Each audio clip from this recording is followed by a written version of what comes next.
Board of Adjustments to order. I'd like to go over a few things with you. If you have a cell phone, please turn it off. I can tell it's tense in here. I don't want to hear any derogative comments about staff, about the board, or about any person in the audience or involved. I would like everyone to speak clearly. If somebody has already said something, if you feel the need to repeat it, it would just speed things along if you said, I agree, or I concur with that person. With that, we'll get on with the meeting. Donald, would you do roll call, please? Board Member Spatos. Here. Chair Warshay. Here. Board Member Filipovich. Present. Board Member Pollock. Here. Board Member McKenzie. Here. Board Member Coombe. Here. Board Member Manick. Here. Are there any communications? Just a quick note, we did get the SSTS ordinance 61 recorded, so you'll be getting some hard copies of those next month. Any interpretations? No. With that, we'll go on with the presentation. Mark Lindhorst is a senior planner who will be doing the presentation. Mark, you may proceed. I believe Nick is gonna start the meeting off. He has some information he wants to provide to you in regards to what the decision and the case is about today. So he's gonna start off, and I'm gonna go, and then the applicant will follow. Okay, thank you, Mark. Yep. Would you give your name and address for the record, please? My name is Nick Campanario, one of the assistant county attorneys in the county attorney's office. My work address is St. Louis County Courthouse, 100 North 5th Avenue West, Road 501. Thank you, sir. You may proceed. And yes, thank you. I thought it might be helpful for the board to start out this hearing with just a short discussion of why we're here. And just as importantly, I think in this case, why we're not here, and draw some distinctions. In October of 2022, the planning director made a series of administrative determinations with respect to a gravel pit located at 6464 Fredenberg Lake Road. And the administrative determinations relate to whether a cup holder, LTI Holdings, is in compliance with various aspects of its cup and various aspects of the zoning ordinance. And in particular, you'll see that those administrative determinations related to whether there's adequate vegetative screening at the pit. I just accidentally hit a button. We're on a computer. Whether LTI is in compliance with reclamation standards. There are issues relating to entrance gates, no disturbance setbacks, and then finally, issues related to wetlands. Those are the administrative determinations that the planning director made. Those are the administrative determinations that are before this board on appeal. You'll see that that's what the staff report addresses. You'll hear that that's what Mr. Lindhorst is about to address. And so as a board hearing the appeal, if you think those determinations are right, you uphold them. If you think that they're wrong, then you reverse them. If you think they're right in part and wrong in part, well, then you can uphold in part and reverse in part. So that's the scope of this appeal today. Now, I don't have a crystal ball, and I can't see into the future, but I have a feeling that some, and maybe even a lot, of what you're going to hear from the other side relates to issues that are outside that scope of the appeal.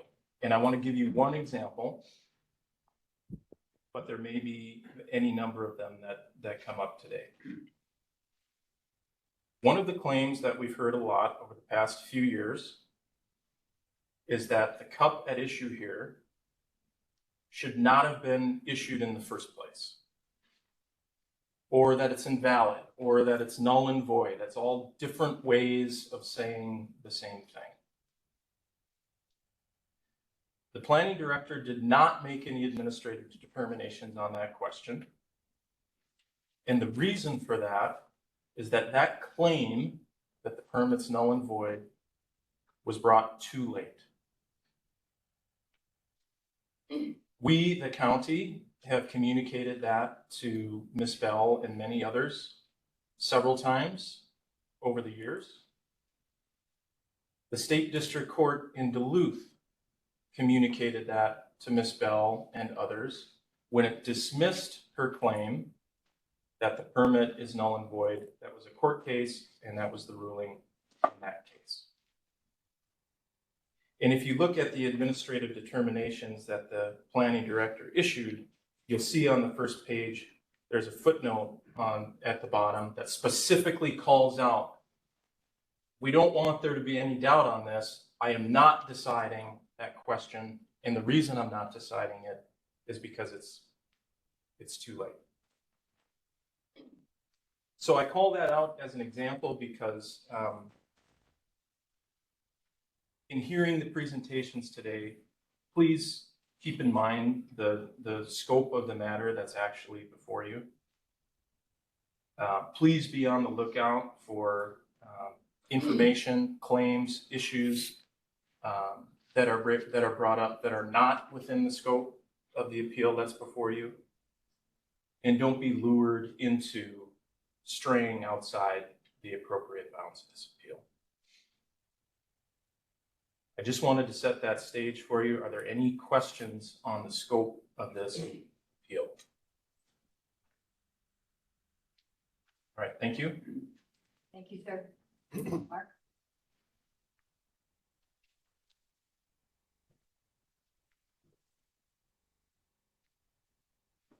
So why we're here today is the applicant is appealing the administrative determination dated October 27th, 22 by Matt Johnson that previously Nick just explained.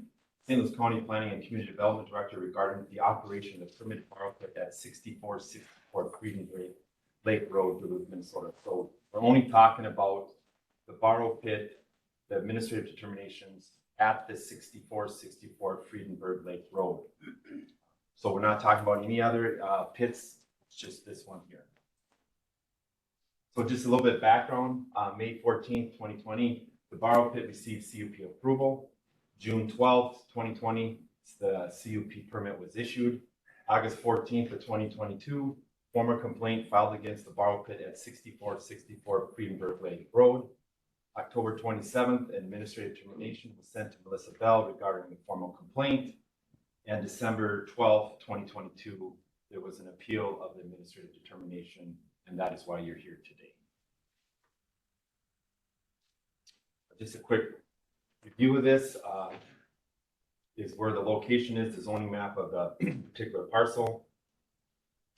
This is the site sketch kind of showing, we'll see some pictures here in a little bit in regards to some of the questions.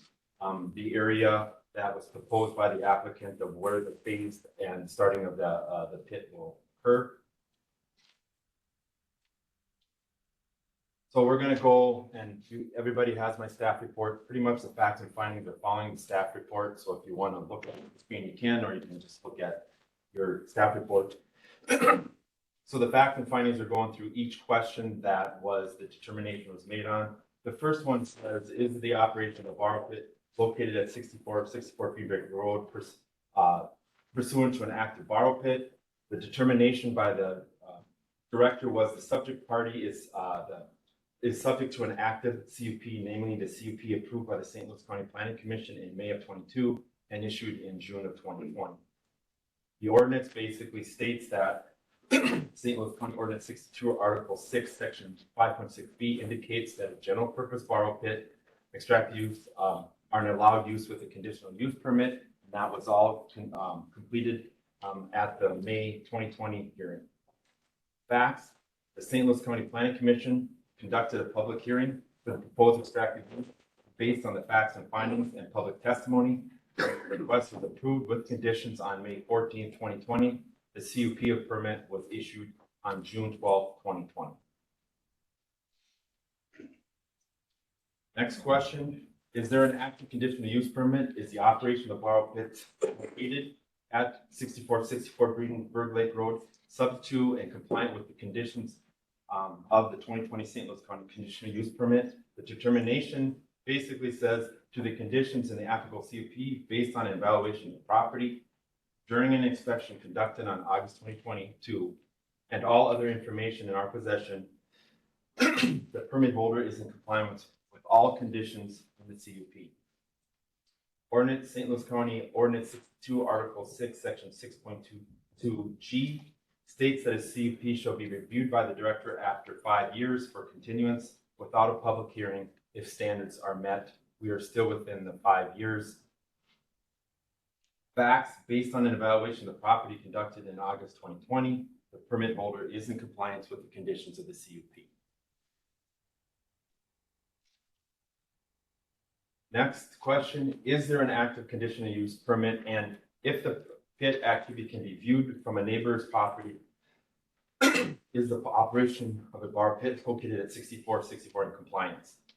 The determination, the request implicates the third condition concurrent in the applicable CUP, which states in relevant part, the applicant should adhere to county regulations and Article 6, Section 6.22 G11 of the zoning ordinance, which states adequate vegetative screening shall be required to screen the operation from ordinary public view.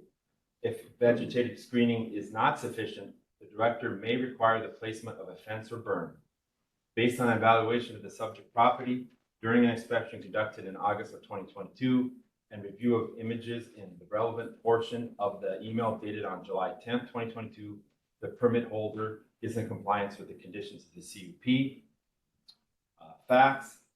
Ordinance, St. Louis County Ordinance 62, Article 6, Section 6.22 G11 states that adequate vegetation screening shall be required to screen the operation from ordinary public view.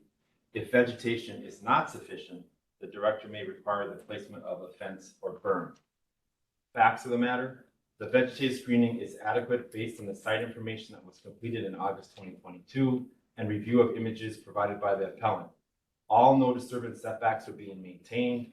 No condition was approved by the Planning Commission requiring the placement of a fence or berm.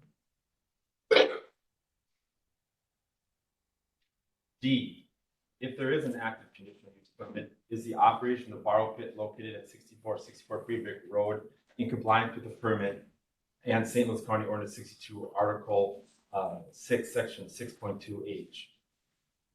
Again, the determination by the director. The request implicates the third condition concurrent with the applicable CUP, which states in relevant part, the applicant should adhere to all county regulations and Article 6, Section 6.2H of the zoning ordinance, which enumerates minimum standards with respect to reclamation. Based on evaluation of the property during the inspection in 2022, our review of the reclamation plan submitted by the permit holder in connection with the CUP, and our understanding of the degree to which the permit holder is engaged in extractive use operations at the subject property to date, the permit holder is in compliance with the conditions in the CUP. The ordinance basically states, Article 6, Section 6.22H states that extractive uses shall implement minimum reclamation standards. St. Louis County Solid Waste Ordinance 45, Article 5 defines woody debris as yard waste and not solid waste, and therefore are not subject to ordinance requirements. Facts, based on the evaluation of the property during the inspection conducted in August 22nd or 2022, our review of the reclamation plan submitted by the permit holder in connection with the CUP, and our understanding of the degree to which the permit holder has engaged in extractive use operations, the permit holder is in compliance with the conditions of the CUP. And the bullet points here are there are no non-working banks that exist at this time. The log trees left on the property meet the provisions of the solid waste ordinance. Topsoil, native seed, and sloping to a 2:1 is not required unless there are non-working banks or the pit is at completion for final reclamation.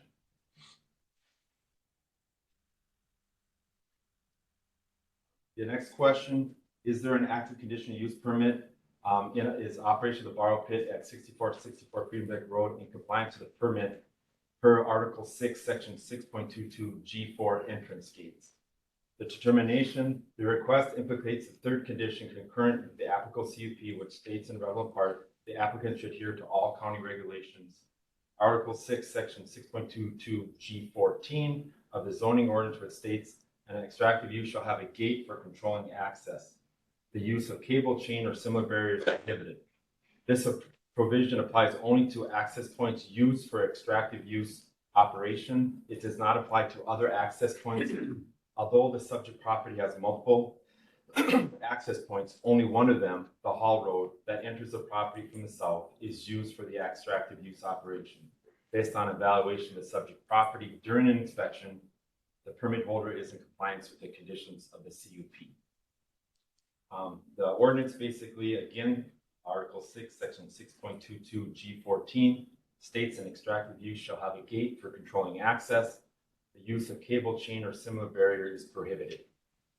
Based on the evaluation of the subject property that was inspected in 22, the permit holder is in compliance with the conditions of the CUP. Basically, a bullet point, a gate is located on the main borrow pit entrance that was granted through an easement and was approved by the Planning Commission and Public Works Department. Other access points that are not being used per CUP approval are not required to be gated.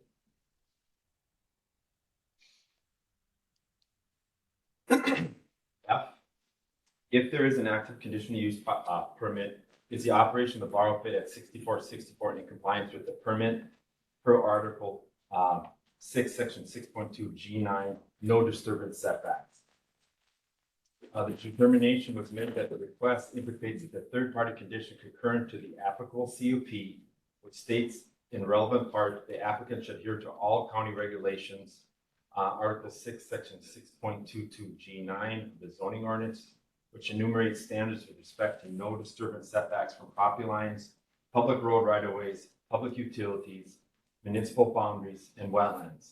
Based on the evaluation of the subject property during an inspection, review of the images of relevant portions of your email of July 10th, 2022, and review of other aerial imagery of the property, the permit holder is in compliance with the CUP.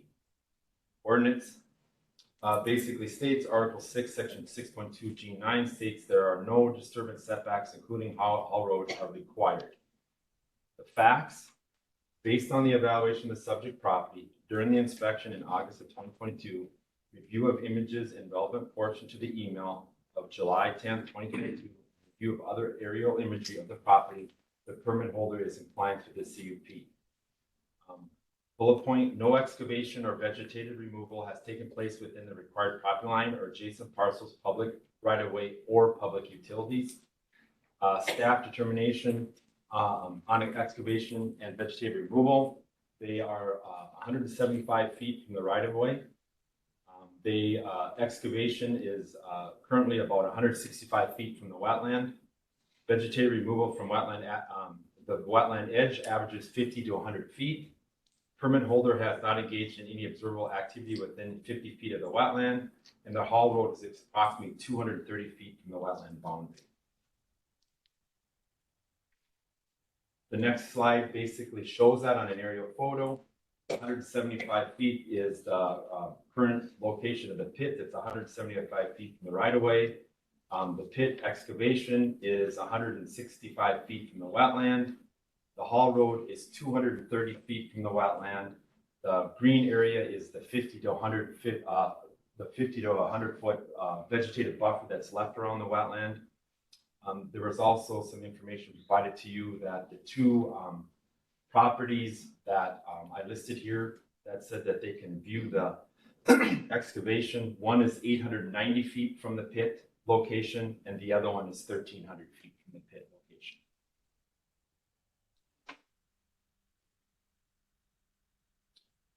G, if there is an active conditional use permit and if vegetation has been removed in the direction of the wetland, is the operation of the borrow pit at 6464 in compliance? Determination. Our understanding is that the request is directed towards setbacks from wetlands.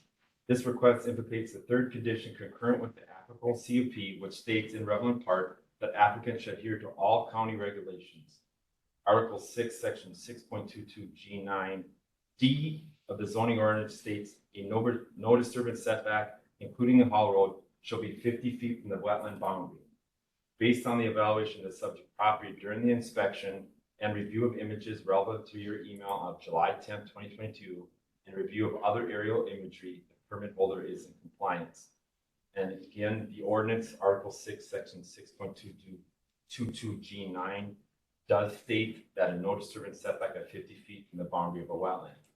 The facts of the matter here, based on the evaluation of the subject property during the inspection and review of images and portions of the applicant's email of July 10th, 2022, and review of other aerial imagery of the property at the time of our review, the permit holder is in compliance with the CUP. Vegetative removal from the wetland averages 50 to 100 feet. Permit holder is not engaged in any observable activity within 50 feet of the wetland, and the haul road is approximately 230 feet from the wetland boundary. So again, I think Nick kind of went over it a little bit, but what the board is here today to do is, this is an appeal concerning those questions only, and that were set forth a letter dated October 27, 2022.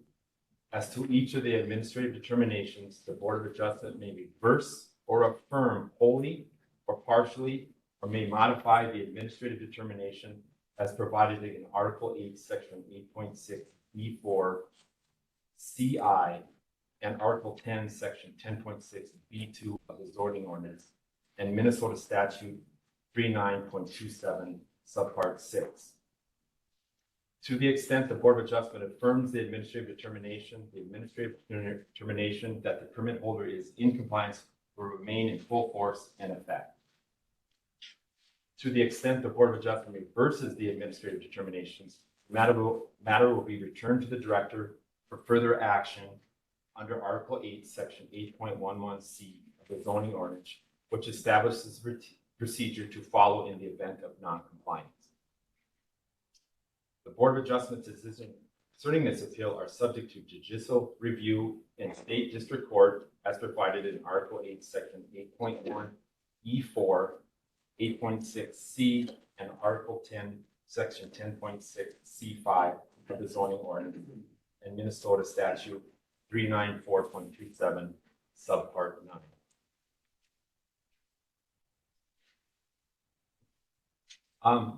We did receive 3 correspondences. We provided them to you. Then also Melissa Bell did give each one of you a packet, and I placed it on your desk for you to review. That would be all the information that I have today. If you have any questions, I'm here to answer them. Mark, you said 3 items of correspondence? Yeah, there was, I think there was 3 letters, or it could have been 4. They just came in. I think Angie printed them off and had them on your desk. Okay. I think 2 of them were the same, and then there was, I think, 2 other ones.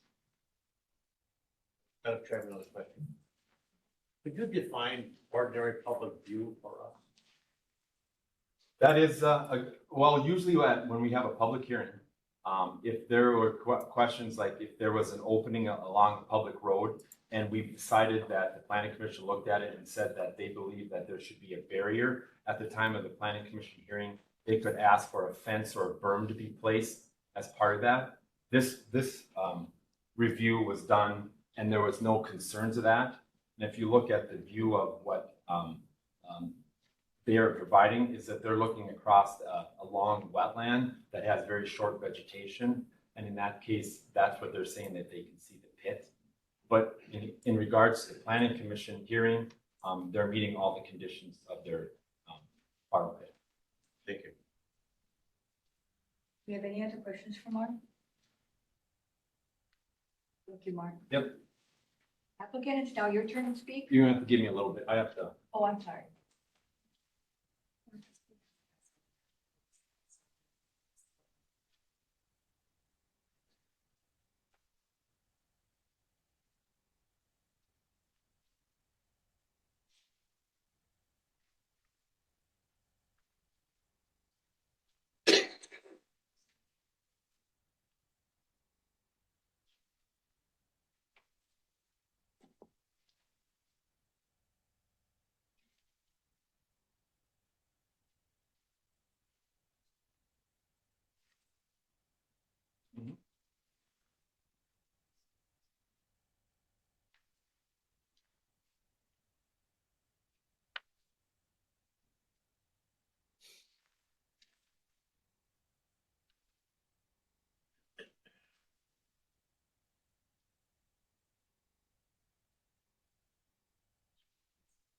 Yeah, that's fine. And then this is, I think you just have to put this right back. One of them. This is for my mouse. That's for your mouse. Yeah. Yeah.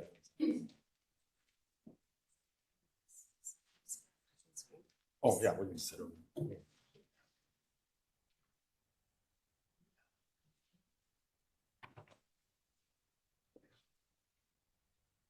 Hi, good morning. My name is Melissa Bell. I live at 6382 River Road, in Minnesota.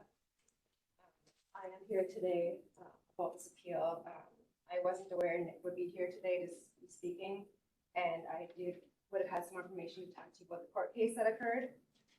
Excuse me, Ms. Bell, could you please speak up? It's hard to hear you. Oh, sure, sorry. Thank you. And also, if I speak too fast, let me know also. I am known to do that. So we have heard that this was too late to appeal. We missed our 60-day window. I will go through the ordinance with you and state why I disagree with that fact. But I also state at the court hearing, Nick Caponero actually spoke and said, we had a venue to appeal this case. And the venue is this right now what we're doing, this appeal board. I often hear two different things from people, and I apologize. I would have gotten that document had I known that would have been discussed. But at the court case itself, the judge determined that he wasn't the right venue at this time, that the Board of Adjustments was. And Nick Caponero actually brought that up and spoke about that. So I apologize, I don't have evidence. I like to give you guys facts, not just my words. But I was not aware that would be spoken of. I wasn't given that in advance. As my main purpose of this is to have this permit revoked. And there's a lot of rumors that our group is anti-pit. We very much respect gravel pits. We understand the purpose of in the community. That's not our purpose. Our purpose is this is the wrong location. You don't put a gravel pit in the middle of a neighborhood with extensive homes by a lake shore where everyone from Fredenberg Lake to Island Lake can hear it. This is the wrong location. But this isn't just for me, I don't like this decision.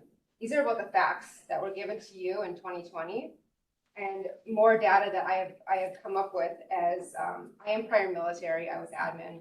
And so I've done a lot of data requests because the only way to get the truth of the county is by data requests, unfortunately. I do not get honest. If I ask somebody for a truth, I don't get one. I have to do a data request to find the truth. Excuse me, Ms. Bell, Yes. I did request that we don't do anything derogatory, and I feel that's derogatory. Okay, thank you. It's just your opinion that county does not give you the truth. Okay, thank you. All right, we will move on. So I've determined that I'm going to do a response. There's a A through G that were given in the staff briefing, and I will respond to each one just so then it kind of flows a little easier for your understanding. A and B are very similar. So basically, the topic of A and B is do the conditions comply to the ordinance? And as you see, they often talk about an inspection conducted in August 2022. Let's go to attachment number 1. I asked for a copy of this inspection. I was told there is no data for your request. When they respond in that way, what they mean, because I've asked for clarification what that means, is that it didn't happen, it doesn't exist. There is no paperwork for it. So this inspection that keeps being referenced, there's no document for the inspection. So people might have gone out there that day, but there's no pictures, there's no nothing. Any inspection that happened in August 2022. They also say that my Board of Adjustments letter was also sufficient. And if you look at that, oh, sorry, this one is about McKeever Pit. Now I know we talked about that we're not looking at any other pits, but McKeever Pit plays a key point in why this permit should be revoked. So I do talk about the McKeever Pit because it plays a role in this pit, but they are the same owners. And so when I got this administrative determination from McKeever Pit, they gleaned the August 2022 inspection, and information was provided by the permit holder and review of aerial imagery of the property. Now, at the last meeting that I spoke at, we discussed aerial imagery that is not acceptable to measure distance. I've actually, after that, I went to the board of, the government building and talked to a manager at the GIS, it's basically another mapping system. And I said, is your mapping system more accurate than the County Land Explorer? He said, no, it's not. They both have flaws. So, I think that's very important for you to understand, that, and we will go on to, let's see. No, go back one. So, oh yeah, never mind, that's good. Okay, go next, sorry. All right, we're gonna go to attachment 2. So there are basically 3 sections in the ordinance that explain why this permit should have never been given, was given in error, and shall be made null and void. Specifically, Article 8, Section 1G(c), the voiding of permit issued in error. This is any permit issued on the basis of an application which is issued in error, whether the error is intentional or not, shall be null and void. Any permit issued on the basis of mistake in fact, whether the mistake is intentional or not, shall be null and void. Now, I've talked to multiple lawyers. This language is concrete language. There is no timeline of in 60 days of approval, if we found out there was a mistake in law, it shall be made null and void. There's no language to such. This is concrete language. And I don't think any lawyer can dispute concrete language is a must be obeyed. And why I discussed McKeever particularly is Article 6.22, extracted use. No permit shall be issued to an owner-operator who has not reclaimed a previously approved extracted use. Now, that's why McKeever comes into play, because McKeever is owned by the same company, the same people who own this permit. So there's 4 main points that this permit was given in error and it should be made null and void. First is the McKeever pit. We go next slide. All right, these are pictures from the McKeever pit. And actually, I before we go into the pictures, I will go into the documents. Madam Chair. Yes. I'm trying to, so you guys don't get confused. This is another pit. I'm trying to keep it so you guys understand, because there's gonna be information that you're only talking about. It's those questions on the administrative determination for 6464 Fredenberg Lake Road. This information isn't pertinent to the determination that's in front of you. So I don't want you guys to get confused about talking about another pit. So just make sure you keep this in mind when she's providing information. This is a different pit that's owned by it, but it has nothing to do with the 8 questions that you're in front of you to discuss today. Mark, thank you, but I do disagree with you. And you are part of that. So You direct all of your conversation to this board. thank you.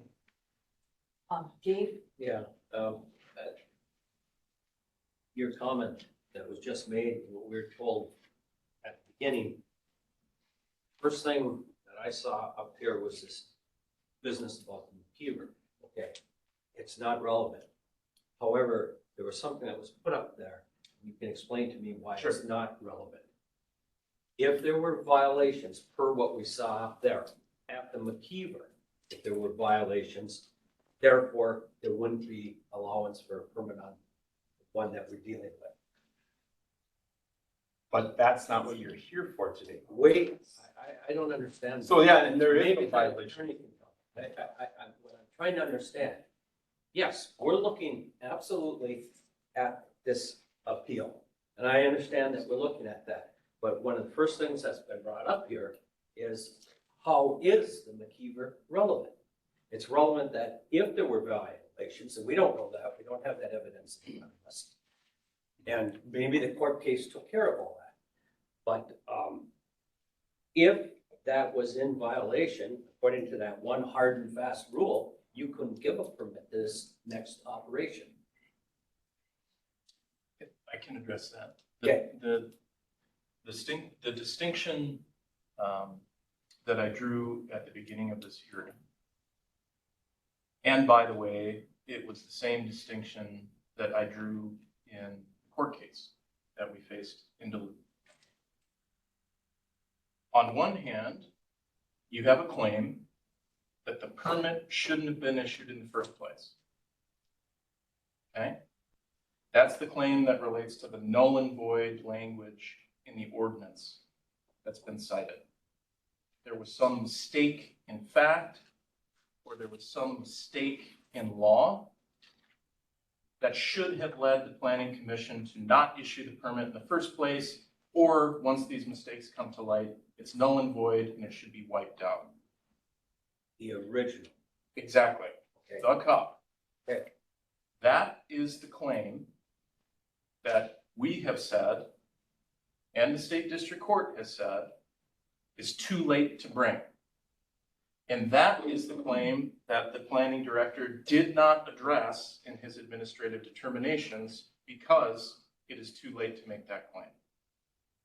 That's on one hand. Okay. That's number one. I'm understanding that part. Number two, fine, we've got a cup. Okay, we've got a cup. Yeah. Is LTI Holdings in compliance with the conditions in the cup and in compliance with the provisions of the ordinance? Okay? Yes. And in court, what we said on that was, you can't just bring that stuff directly to court. We have a process to resolve allegations that somebody's not in compliance with the cup or with the ordinance. And that process is this process. And so that's why we're going through it this way. That's the distinction between the two categories of issues. But through the court case and such like that, this McKeever is an operational, it's a law, and that's been determined. What I saw, I still don't understand how it says, if the inspections and such would show this other place is not in compliance, if there, I mean, that's where this comes into play on what's going on there. Because if that person, I mean, that cup has been violated through inspections and are up to snuff, they can't have a permit on another property. That is a first category issue. That is the permit shouldn't have been issued, right? Not on the old one. I'm talking about this one, that you can't operate another one if it was in violation. Therefore, it should never have gotten the cup at all. And I think you're exactly articulating the claim that the cup shouldn't have been issued, No. that it's in. Well, Okay, and I'm wait, not- yeah, yes, I'm not- this one, Yes, because you got McKeever and you got exactly. 64, whatever. Yes. Okay. Okay, the issue is, this shouldn't have been issued. Correct. Okay, but we're told not to look at anything that's going on with McKeever, and if there was stuff going on there, it's potentially, this one should never have been issued. And I just saw something up there that the statement was made, any lawyer would agree with that. I mean, if you go back, I mean, I want to clarify stuff as we go along. There's so Yeah. much that's going on in this that no permit should be issued to an operator or owner who has not reclaimed a previously approved extractive user as in violation of the conditions of the permit. Okay, so if that previous one, it has a permit, you can't dispute it was settled in the district court, but can it be brought up that there were violations at that property that should have not allowed this permit on the new one? No, that's the claim that was brought too late. That's the claim that needed to be brought within 60 days. Of what? 60 days of what? 60 days of, I believe it's when the person received notice that the cup was issued back in 2020. Okay, So my This one. response to all of that is, it had 60 days and it wasn't done. correct, Okay. Thank you. okay. Confusion, and I see that, and any lawyer, no, you just stated the 60 days. Thank you. Okay. Ms. Bell, I apologize for the interruption. We just want to make sure everything is heard. Yes.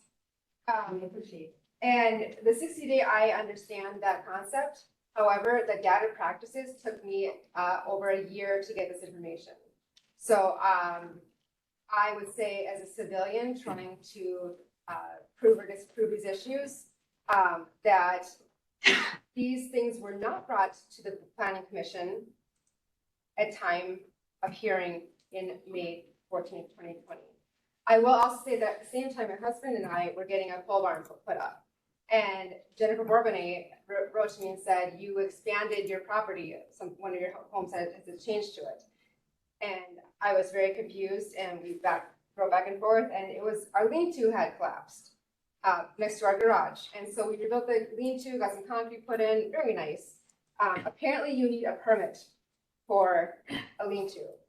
Now this is a lean-to on a property that's fields, we don't live out by a lake. It had been there for 40 years. Yeah. You So- expanded the roof line. So No Crystal, comments from the audience. You will get your turn to talk. Ms. Bell, I'm sorry, but that addition to your building is not part. no, I'm trying to just show precedence of how things occur. So at the same time period that my lean-to, I could not get it until I did a backdated permit for what we had done. So that shows the county does go back and look at the history of property, and they do inspect per rules and regulations prior to approval. And so the fact that in 2020, when you guys, I think most of you guys are on the planning commission or were, you guys were not told that. And so I think as a planning commission, now Board of Adjustments, if I was a Board of Adjustments or planning commission at that point in time, I would have been upset that I wasn't told the whole truth. And I would have a lot of questions about why I wasn't told the whole truth. The whole truth about what, ma'am? That there was a borrow pit compliance issue in 08 that had major compliance concerns at the property that was owned by the same company. That should have been brought up at that planning commission hearing, and it wasn't.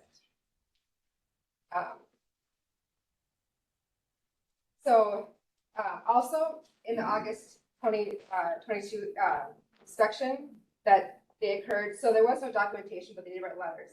And again, this is McKeever Pit, to be clear. I will call 6464 and McKeever Pit. Those are the main ones I talk about. This is McKeever Pit. They wrote a letter saying that they're in compliance. However, they're missing 4 parcels to it. So they said you're in compliance, and you might think that might be normal, but every other thing shows all the parcels. So why did they omit 4 parcels to a letter they wrote? All right, keep going. All right, so this is a picture taken from the Snowmobile Trail in 2020. You can see the erosion, which actually erosion is not a reclamation issue, it's a condition. They shall maintain erosion runoff control.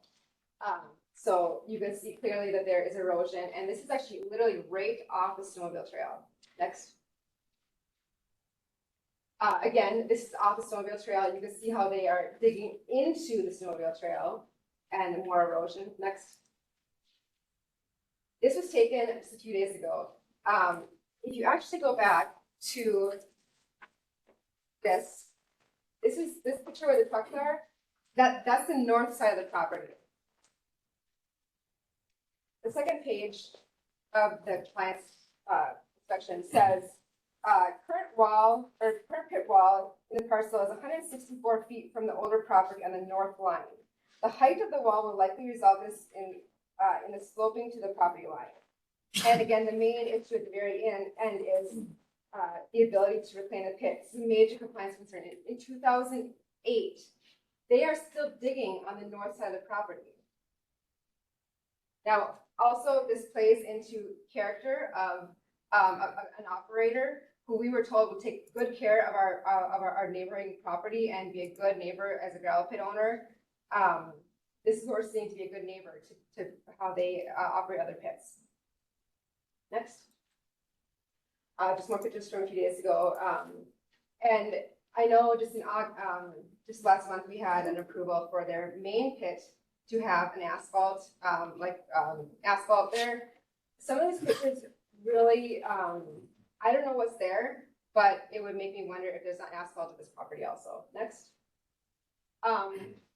This is very important to understand the Snowmobile Trail. This is a safety concern. The Snowmobile Trail is from Marston Lane all the way up to McKeever Pit, which you can see there's a shadows, it's so steep, and then true. Next. Wait, let me just. This is a video, and again, it's a McKeever Pit. But this shows, we take pictures, and so you can say, well, you maybe took a picture to show your one side and not the whole pit itself. This is a video. It's a little long. It was a friend of a drone, but I think it really plays part to seeing the whole body of this.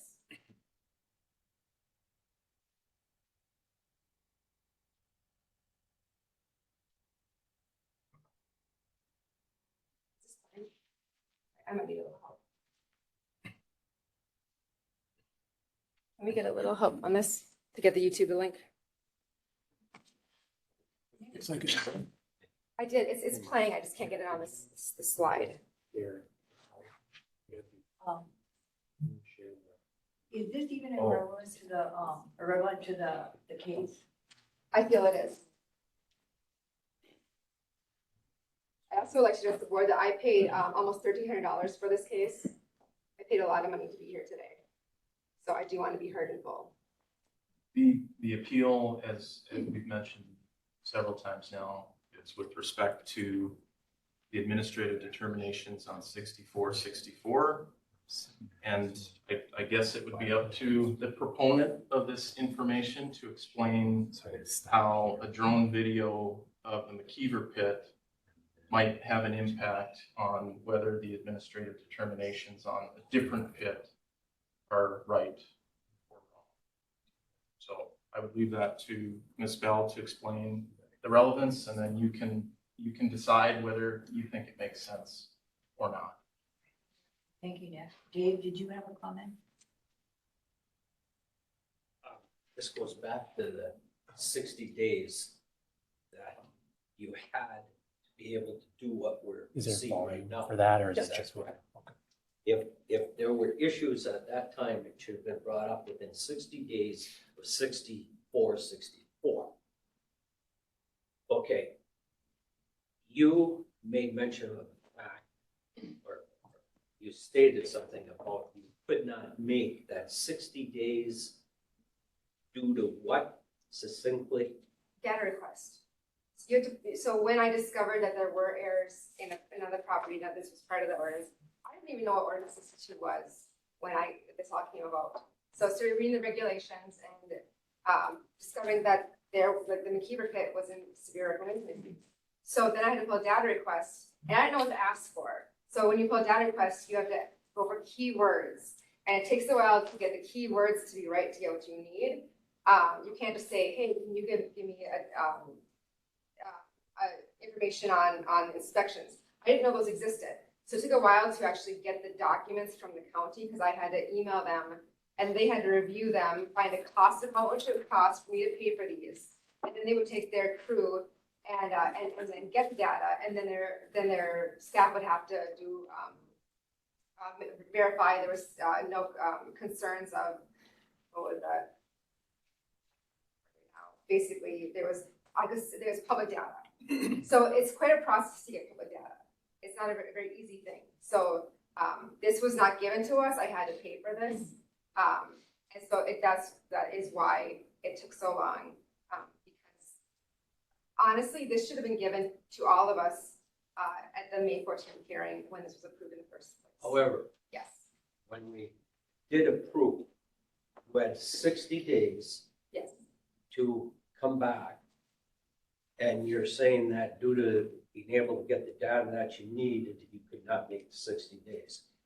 At any point, did you create a document or do anything to notify staff or such that you would need an extension or anything because you could not make the 60 days? We didn't know at that time that there was an option. There's actually a letter, I don't have it with me, from Patty Wheeler. She emailed Matt Johnson saying, is there anything we can do about this? Or is it a done deal? And he basically said it's a done deal. We were not even told there was an appeal process. And that is actually in the email. If you want, I can email it to you or share it with you, but I don't have it on camera. But that was right after the permit was given. Is there anything we can do? And the answer is no. No, just as I'm listening and getting different information, with this 60 days dispute, you're in a situation that you're outside of it. You didn't have anything that changed it. And this, to me, is, I can't make a decision about 60 days and such. This is more a litigation type situation that really doesn't involve us, so we go back to, a lot of this is irrelevant. Yep, and Even though if you had brought it all in and such, it could have changed things. Yeah. So, but again, I do, I disagree with the 60-day window. As in fact, that there are the ordinances, that they're in those three categories that I discussed earlier. They do not, in those three categories, when there's a mistaken error, of fact or law, they do not say in that category within 60 days, they don't say that. So we can't pick and choose the ordinances that we want to use when they fit our criteria. And that's what the county is very good at, is picking and choosing what they want to use and when they want to use it, how they want to use it. The fact of the matter is the ordinance says shall be made null and void. So I do disagree with 60-day notice for an appeal, because I believe, and I've talked to many lawyers, not county lawyers, but other lawyers that agree with me. And so that is why I stand to the McKeever pit as being an issue. And it also, I think, does uphold a base of character for a neighborhood that we will be having, as this is our business neighbor, and how they treat other properties that they have. So I will continue on with this part of my speech, but I do feel it is relevant. I will let you play the drone. It is not relevant to what we're doing today, but I will let you play that because I want you to feel that you've been heard. And I'd like the citizens of Fredenberg Township to feel that they've been heard. So I will let you go ahead with it. Thank you.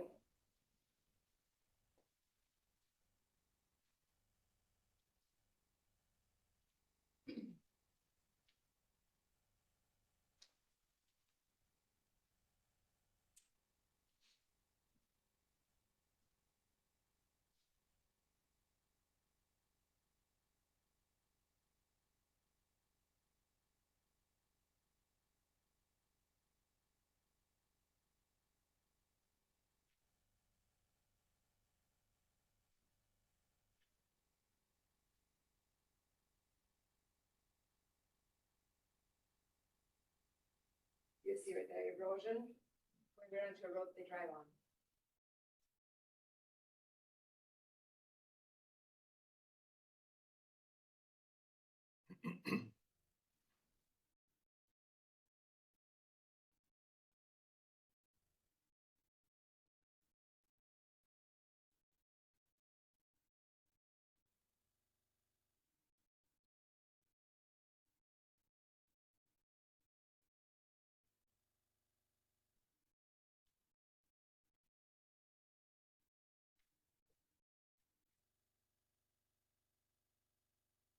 This is where it gets interesting. Right here, you see on the side, that's the snowmobile trail.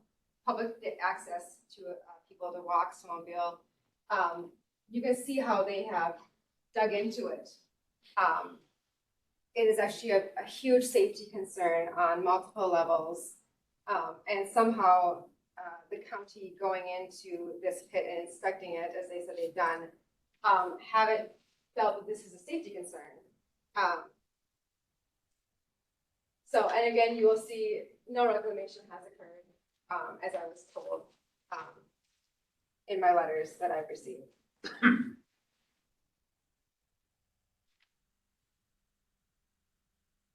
We can stop there.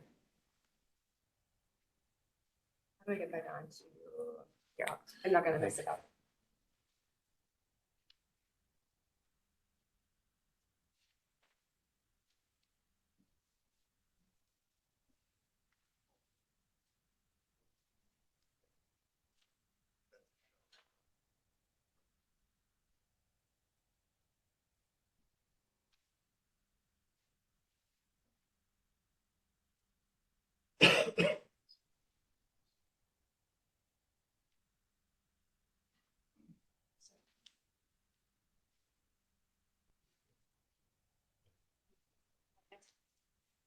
Right, these are some pictures of what pits look like that are reclaimed.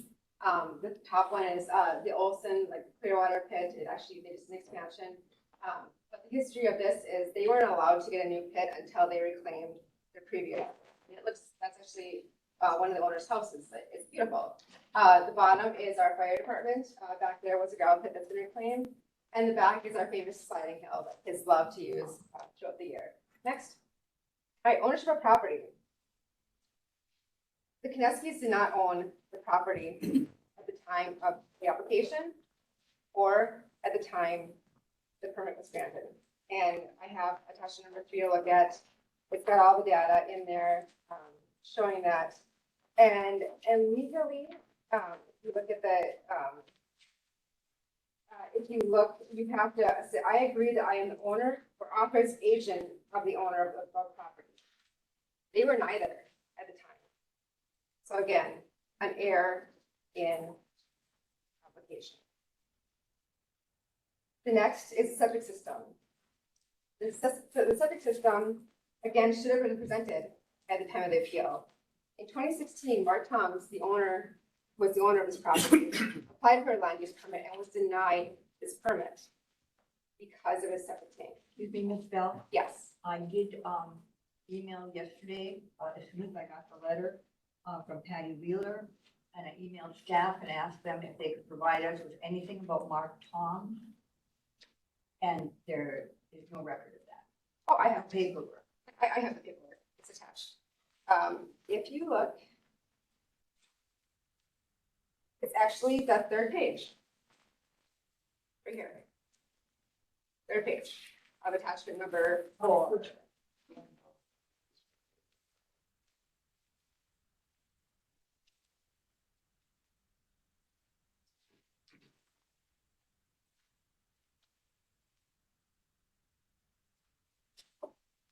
And again, if you guys have questions throughout this, please feel free to stop me. The whole point is that we understand why I'm here and what I'm saying.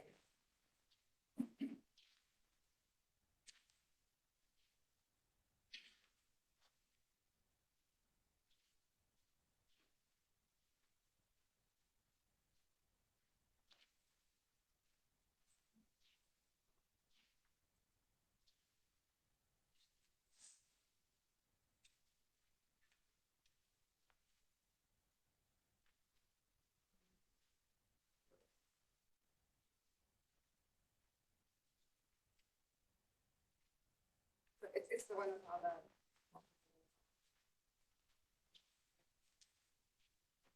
So, and why this is important is, one, he was denied a land use permit. That's important. But 2, the permit, as you know, was approved July 1st. It was actually recorded into the record. On June 1st, so a month earlier, it was emailed that the county was told that there was a septic issue in 2016. And there's lots of email that goes along with it. But they do acknowledge that there was similar complaint. And then they actually say, if you don't want us to inspect, please let us know so we can follow the inspection. Then Jennifer talked to Matt, said Donna was asking about issues at the gravel pit this week. Barring the septic issues as not possibly meeting conditions adhering to all other county requirements. So that was June 2nd. And that same day, Keith says, Jason and Emily will be visiting the property today. I'll let you know what they find. That's June 2nd. Now Jason and Emily work for I think they're septic inspectors. So you go on a little bit more. So that June 2nd. July 13th was the date the inspection came out. Why did it take 45 days after the permit was approved to actually have documentation and an inspection date when we have proof that the inspectors came out on June 2nd?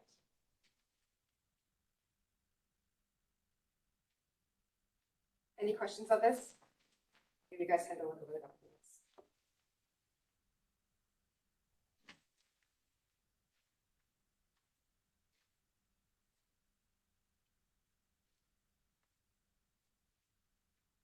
I'm gonna call a 10-minute recess. These documents, just so everybody knows, was just given to us at the start of this meeting. And so I'm going to call a 10-minute recess so that everybody has a chance to look at that. Thank Okay, you. 10-minute recess. Before the recess. You're bringing up the septic system. And my question is, the relevance of the septic system to a gravel pit operation, is this still an operational home on a site? Yes. Okay, 'cause There's- People live there, yes, right now, yes, and it's on the property for this permit. yes.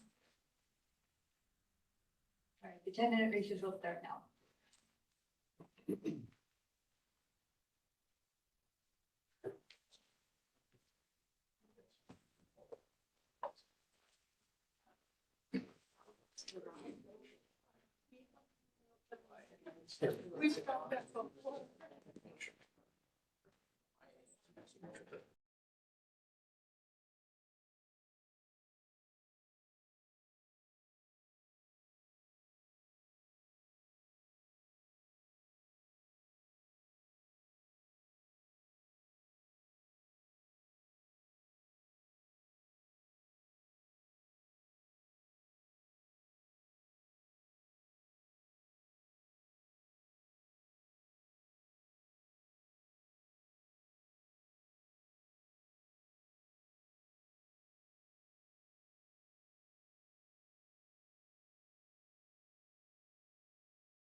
No, I'm not. All this paperwork that we received, this morning, I don't feel that it's relevant to the case. Does any other board member feel that they wanted to proceed with it?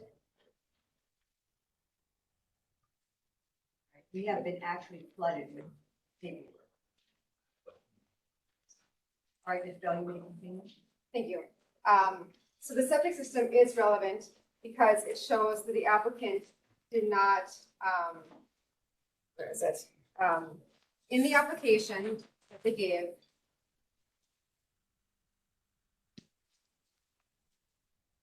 the applicant was required, because of the proximity to the lake, to submit a copy of a septic permit Now, that's both on the applicant and the planning commission. For one, the planning commission should have asked for it, and the applicant should have submitted it as requested. So again, and it says, written, this is an agreement. Now there, again, in this agreement, there is no terms of 60 days. Intentional or unintentional falsification of its applicant or any attachment thereto will make this application, any approval of the application, and any resulting permit invalid. Now, right there, I would like to ask how the 60 law applies. I haven't been able to find that answer, because I don't think it does. Nick, can you answer that? The, what you're hearing might be new to you, but it's not new to me. Because this argument that the cup is invalid, should be invalidated, is null and void, on account of the septic system matters, was one of the claims that was presented in court. And it was one of the claims that is covered by the district court's ruling that it's too late. You needed to bring it within 60 days. It doesn't matter if you're saying the permit shouldn't have been issued for this reason, or that reason, or some new reason, or some old reason. It's all covered by the 60-day statute. So again, I disagree with that, but thank you. All right, next is a home that was omitted, so, yeah, was omitted from this, sketch. So if you go to attachment number 5, you get social. All right, this is actually a picture from 2013, this is the current picture. I gave a 2013 picture, it just gives a little more clarity for the time the picture was taken, showing the home right here and how this person got out to Olson Drive. And then you can still see it. The yellow box is their power box, their power source. Next slide. Excuse me, is that person here to represent themselves? No, but she does have a declaration that she signed. With all of her information. Authorized What you is to her speak name? for her? Her name? Cassandra Lindbergh.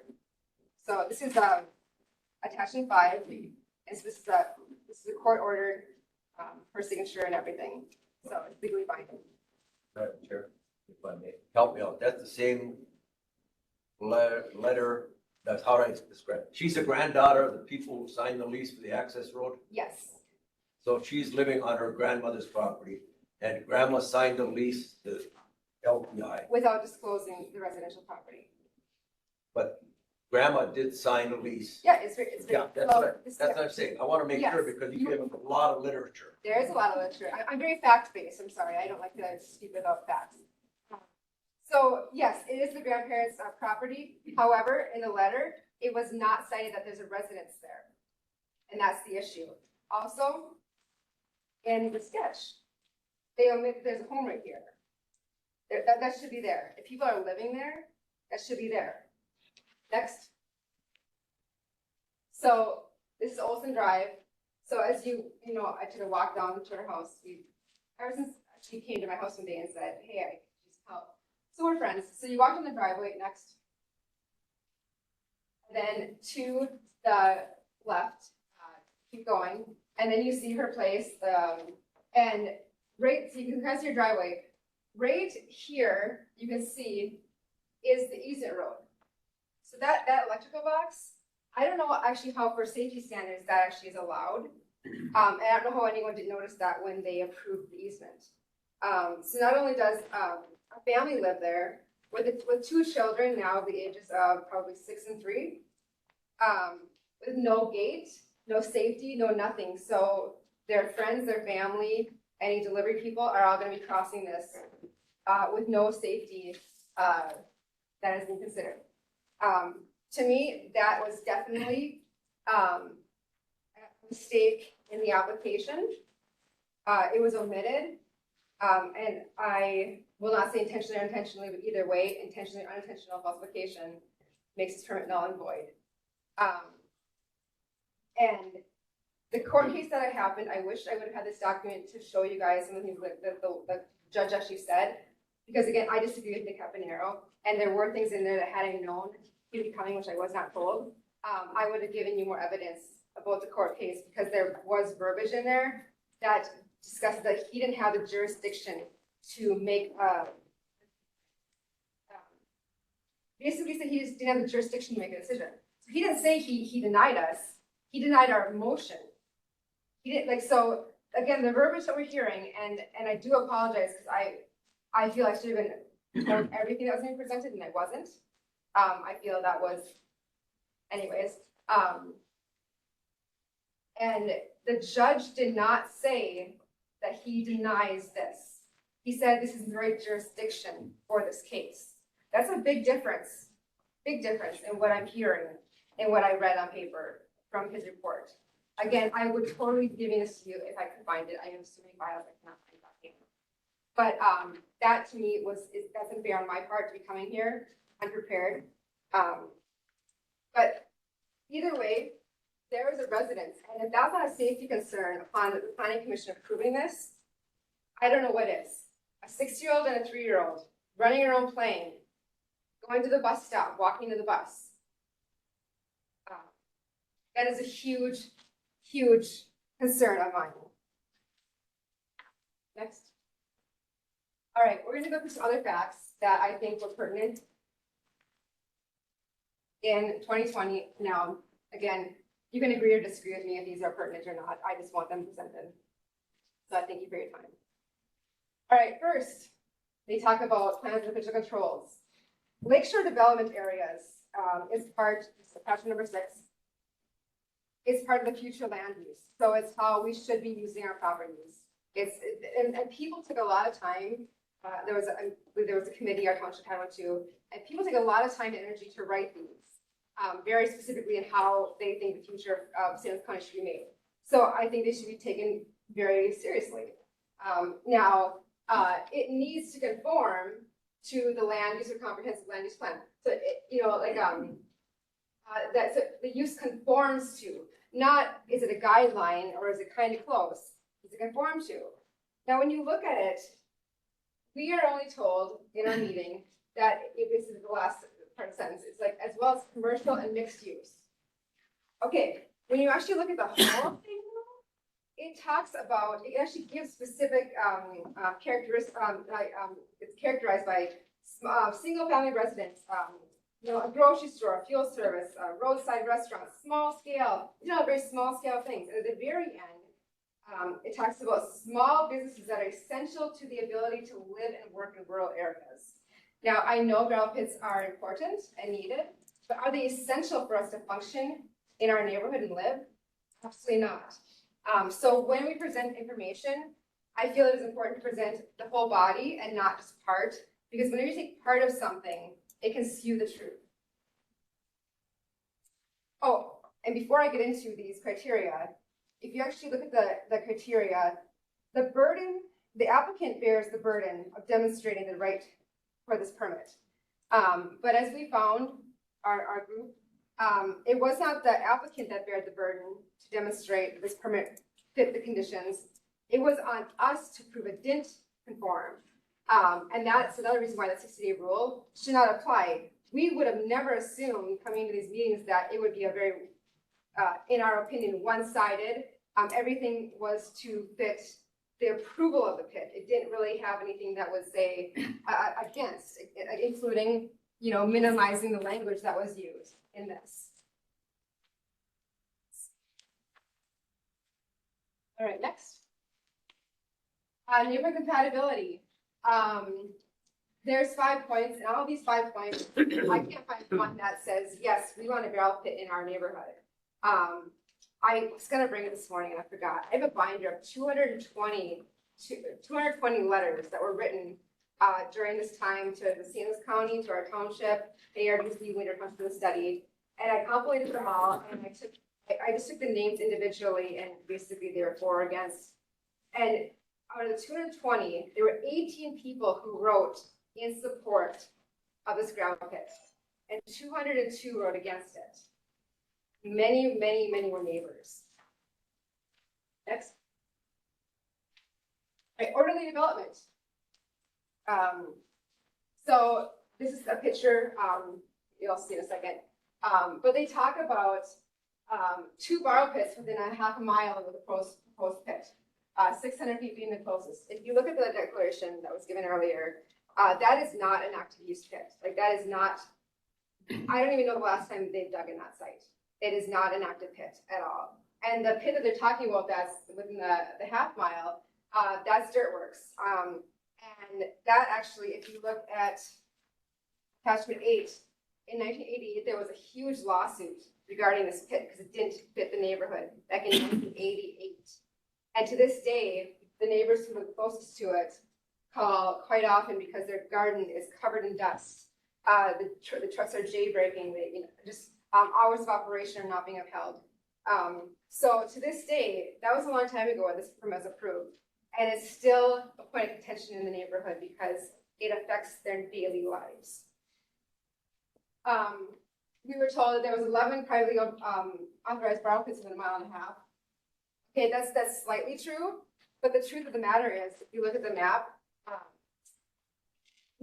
only 4 were actually active. So most of them have either been reclaimed or have not been used in an extremely long period, if ever to be used again. And also, if we're going to be fair on our side, how we present a meeting, how many homes are within a mile and a half? You guys were given the information that there's 15 homes within a quarter mile. Okay, well, how many ground pits are in a quarter mile? None. Okay, well, how many? So you have to give it equally. And again, that shows like I will say a favoritism towards why this permit should have been approved. Next. Again, that's just the map to show what is active and what is not active, and more how that really works. Next. Desired pattern of development.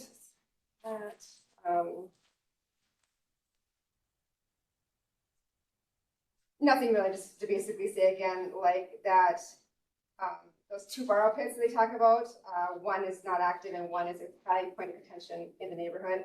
And then the Lakeshore Development Area, the LDA, does not really give flexibility to a gravel pit in the verbiage that I read it as. And last, next, not last, I have more to go still, sorry. Environmental factors. Professor from UMD discussed the bogs that are so sensitive all around this area. There's a lot of wetland if you actually look at aerial map of the surrounding, even mile. And these bogs are extremely sensitive to dust. And I don't know the whole issue, but I do understand that there are things that are very rare in these bogs, and disturbance like a gravel pit, increased dust, can very well impact the health of these bogs. Next. All right, so my response to C, adequate vegetation. Yes, we can see it from Olson Drive. That is very true. However, this is taken from Fredenberg Lake Road. I'm not sure how this is adequate vegetation, adequate screening. But this is taken from across the neighbor's house, the neighbor's house right across the street. So, and again, they discuss, everything that was discussed was discussing the inspection conducted in August 2022, which I have proven to you never happened. So that is one. Next. All right, reclamation, yard waste. Okay, first I want to read to you what the ordinance actually says. It's section, Article 6, Section 22H-3. All trees, brush, stumps, and any debris removed shall be disposed of in a manner acceptable with the Solid Waste Authority. Not managed in accordance with the solid waste, but disposed of. That is the terms of the ordinance, shall be disposed of. But we're calling this yard waste. Yard waste, by the municipal statute, is considered garden waste, leaves, lawn cuttings, weeds, shrubs, and tree waste and prunings. Does this pile look like yard waste? It's actually a fire hazard, is what it is. So that is where I disagree, stating that this is not just a yard, this is not a residence where you have yard waste or decided to cut down a pile of trees after a windstorm. This was intentional due to making area for the extractive use. This is not their yard where they're choosing this. This is due to the gravel pit that they are having. So please, again, see the mandatory language shall be disposed of, not managed in accordance with. Next. The gates for controlling access. The ordinance is very simple when it states, extractive use shall have a gate for controlling access. This is the country. We have kids on four-wheelers all the time, mischievous, lots of people. But to add language in that it does not apply to other access points, that's adding language into the ordinance. That's not written into the ordinance. So the road right here, these pictures were taken a few days ago. You can clearly see that the road, it was called the logging road because that's what they used to get the trees out. That is still very accessible. It doesn't have anything to bar it at all from anyone coming on, driving, four-wheeling, anything. And you can kind of see, so here's the pit, and you can kind of see through here, here it is. Just so you can kind of get an idea where that is. Next. All right, this is the residential driveway that crosses. Again, who is to stop somebody from going up to Cassie's house and turning, taking a right and going right into the pit? There is no stopping them. There is no access there. Again, this is a safety concern also in my point of view. But the controlling access is at all points any vehicle can get in my view of what controlling access means. If a vehicle can get in there, then you control the access. Next. All right, F and G kind of are the same. I really don't have a problem with most of the setbacks. The setback that I have a problem with is right here. So if you actually want to go back one.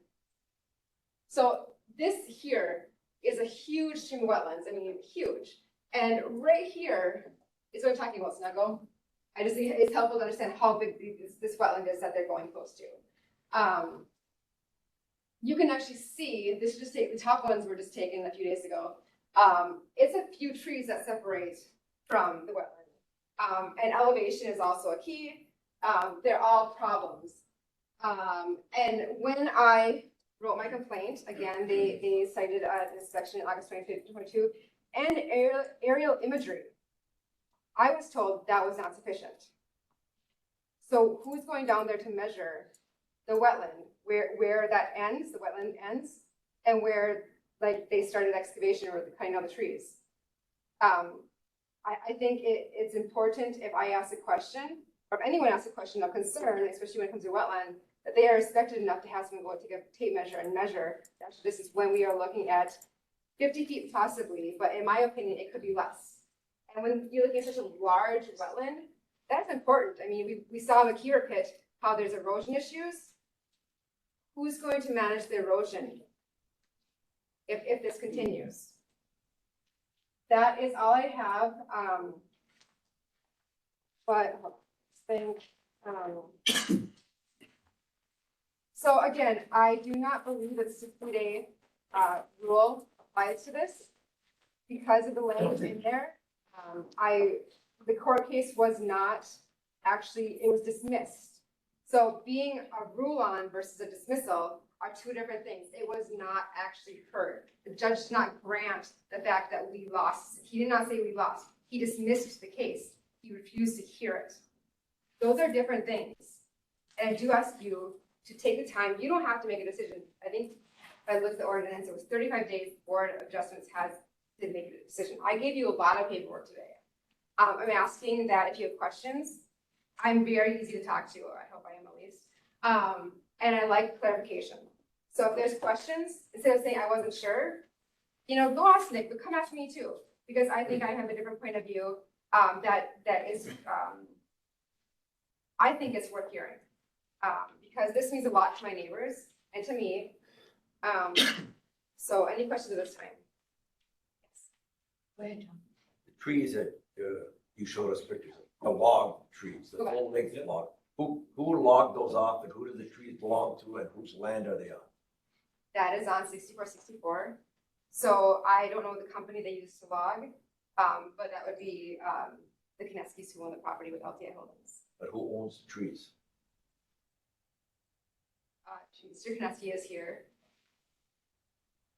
So I don't know that answer. That's not my privileged knowledge to know. All I know is on the property, and it was due to the extracting when they pulled the trees off from the property because it was a tree farm. That's why Yes. they did it. Yes. So I don't know the answer, but the gentleman is here to answer that. I'm not privy to those. That's not public data that I would have access to.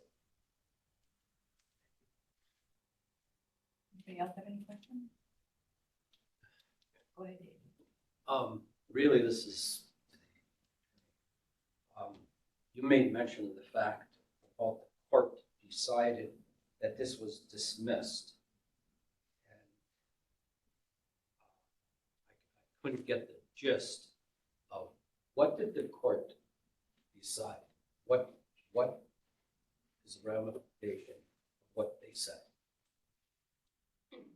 So let's get into a little bit of civil procedure. The court case was filed claiming that the cup should be invalidated, okay? We defended the case. And when you have a statute of limitations defense, which is what we had, 60-day period, Okay. the way that you raise that, or one of the ways that you can raise that, is by making a motion to dismiss. Because it's outside of the 60. That's what I did. Okay. We had a hearing on that motion, and the court dismissed that claim under the 60-day rule. It's too late. Okay. That's what happened. Okay. So I've got an understanding on this, and all the information that you have been given, you've got a lot of relevant information. However, all of this is due to you're after the 60 days. And I do not believe that we make any decisions in regards to something that the court has decided. So what I see is a case that you have to do whatever you have to do to go after an extension of 60 days through the court system with all the information that you've had and problems that you had and such. But what we're dealing with is the facts of what's, when we went through the step-by-step, each thing, and the county staff approved, and that's what you're after, to get each of these changed. When I look at them, there's nothing we can do. Your issue is the 60 days, and if it's extended, you have tons of information that could perhaps become relevant. So I don't think, a lot of the stuff that we've heard, it's interesting, but we can't do anything about it because of the 60-day rule. We have no ability to do anything about that. I just wanted to make sure that she felt she was heard and. Yes, yeah. the Township felt they I were. understand that, but I mean, that's why I keep asking the questions, and I'm trying to bring something across to you also. Yep. So can I ask you a question, please? Only to the board. Okay. So I have a question regarding the fact of reading what the powers of the Board of Adjustments are, and reading those powers of the powers of the Board of Adjustments. I do not believe that just because a judge dismissed this case, it is applicable to the Board of Adjustments. I believe the Board of Adjustments has the understanding to do its own. There are two different things that happen. You guys are your own entity. So a judge ruled one thing that does not bind the Board of Adjustments to not adhere to the law as given. You saw that where? Well, again, had I had more time, I would have, again, this is where I feel very much that I was thrown under the bus on this one. I have evidence at home. I cannot give it to you because I was not told this would be happening. Madam Chair, I'd like to continue. I just, when you say that we have this power, Oh, I'm sorry, ordinance 62. If you actually look at ordinance 62 under Board of Adjustment, under 8 something, it in no way states that if a court case was given, you can't have that power to either wholly, partially, or change a permit. I do not believe that in that section, it would state, it does state, I do not believe. And again, I feel unprepared in this, which I don't like, but I have read the ordinance a few times. I believe the powers of the Board of Adjustment, you are powerful. And Nick Caponero said at the hearing, he goes, your avenue for this is the Board of Adjustments. So I'm hearing two different things from the attorney. But if you look at ordinance 62, section 8, when it talks about the Board of Adjustments, your powers do not, are not limited to a 60-day appeal. That it's limited in a court case possibly, but not here. well, when I'm looking at what we're dealing with, we have a Board of Adjustment determination. We have these items that are listed. I read that, and that's what we're dealing with. And that we have certain rights to do things. I don't necessarily agree with that. And being we have the attorney once again, do we have those kind of powers? The power that you have in connection with this appeal, The appeal, I read that, I know what we can Yes. do, but I can, the relevance is we can't all of a sudden just throw into the mix something about a septic system or something back from 2008 or anything. We're dealing with these items right here. correct. And not only do you have the affirmative determinations that were made, you have the director expressly saying on page 1, just so everybody knows, I am not making determinations with respect to this null and void theory that we've heard so much about today. Yeah. It's almost as though the director foresaw Yes, that something like this yes, might happen. and I'm seeing it. Yes. Okay, thank you. So I'll back at a few notes. Yes, the director intentionally would not address that concern in my administrative appeal, in my complaint. He intentionally would not. And if you do know now, he has resigned. I can't say why, but that director's resigned right now. He resigned surprisingly on May 5th. Now, one reason you can be reheard of a hearing is 8.9. It's material evidence newly discovered which, with reasonable diligence, could not have been found and produced at the hearing that would have likely resulted in any change in the final outcome of the decision. It's on you. I'm giving you new evidence that was not found. So, according to this, you have that right. This is new evidence I'm giving you because it was not found. And so my newly discovered, evidence newly discovered, it was not given to you at the time of the hearing. So you do have powers more than you think you do. That 60-day law does not apply. The court case and in your body are two different entities. And that's where we differ. Can I see that for a second? I just wanted to mention something that was in some of your paperwork, and maybe it's not to this case, but we're hearing a lot of things that aren't to this case. It says that Matthew Johnson and Commissioner Nelson have a conflict of interest in inspecting the gravel pit. I disagree with you. That was Matthew Johnson's job. He was doing his job. I consider Commissioner Nelson almost an expert on gravel and roads because for 20 years, he's been overseeing St. Louis County, 3,000 miles of road. So I don't know why you would feel that that was a conflict of interest. That was written to Kevin Gray, not to this board. You also said that, well, it's, Yep. you're on your paperwork you submitted. Yep. You also said that they conceal, Is that on my paperwork or? this was in. That's not staff my paperwork. report. That's actually the staff report that was given by the county, not me. It's from you. It's from M. Bell. No, I mean, I didn't give that to you today, but I have printed that But if we Yes. received it. by the county, not by me. And you said that they conceal information from us. I don't feel that they conceal information from us. Anything we ask for, they give us, whether they want to give it to us or not. That was me. It's consideration for me when I asked. I have to do very specific data requests to get that.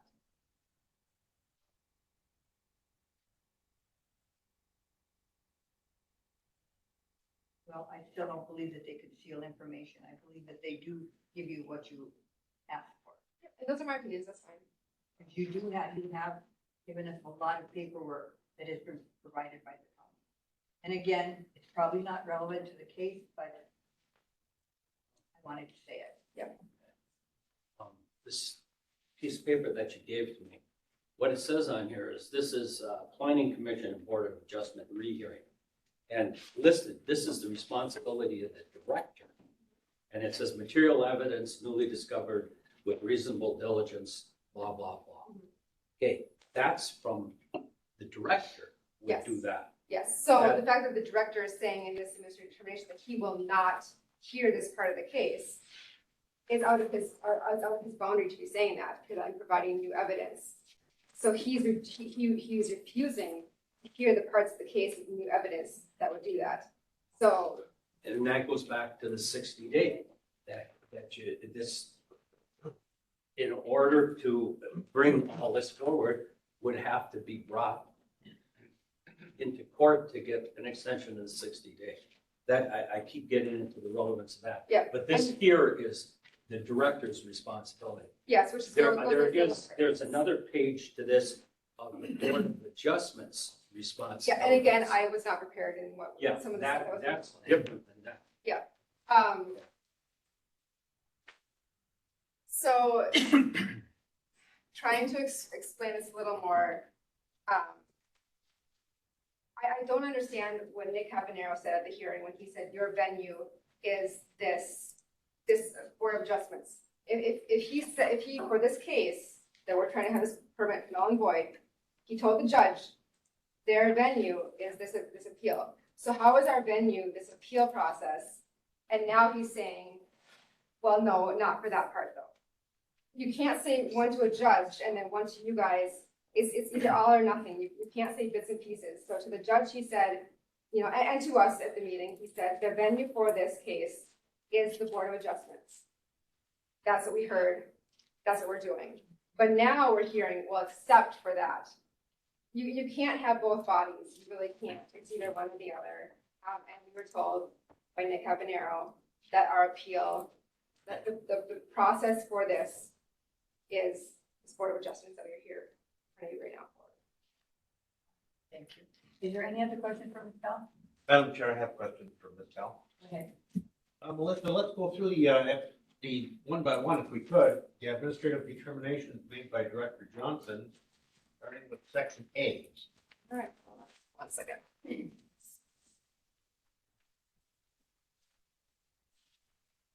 All right, Okay, section A, would you agree that the St. Louis County Ordinance 62?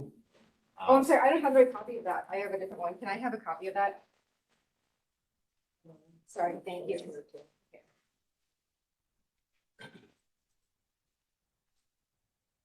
Yes. Are you ready? Okay. Would you agree that St. Louis County zoning ordinance 62 states that extractive use of general purpose power pits are an allowed use with a conditional permit? Sorry, hold on. This actually isn't.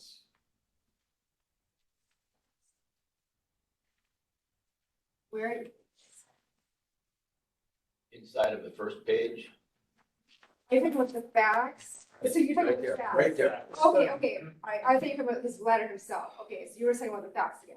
Okay, would sorry. you agree that, the ordinance states that borrow pits are allowed with a conditional use permit?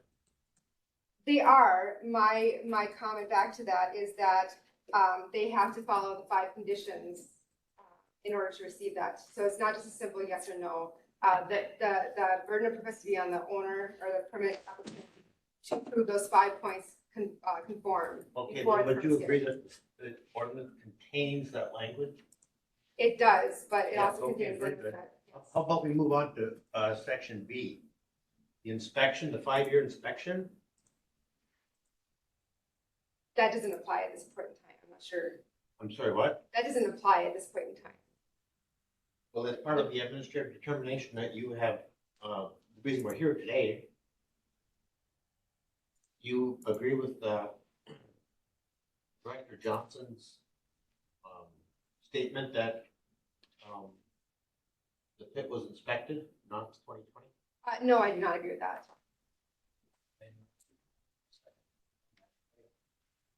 It's pertinent. That's not relevant, because So, it won't happen for 5 years. okay. Melissa, do you agree that the, Director Johnson, conducted an inspection in August of 2022?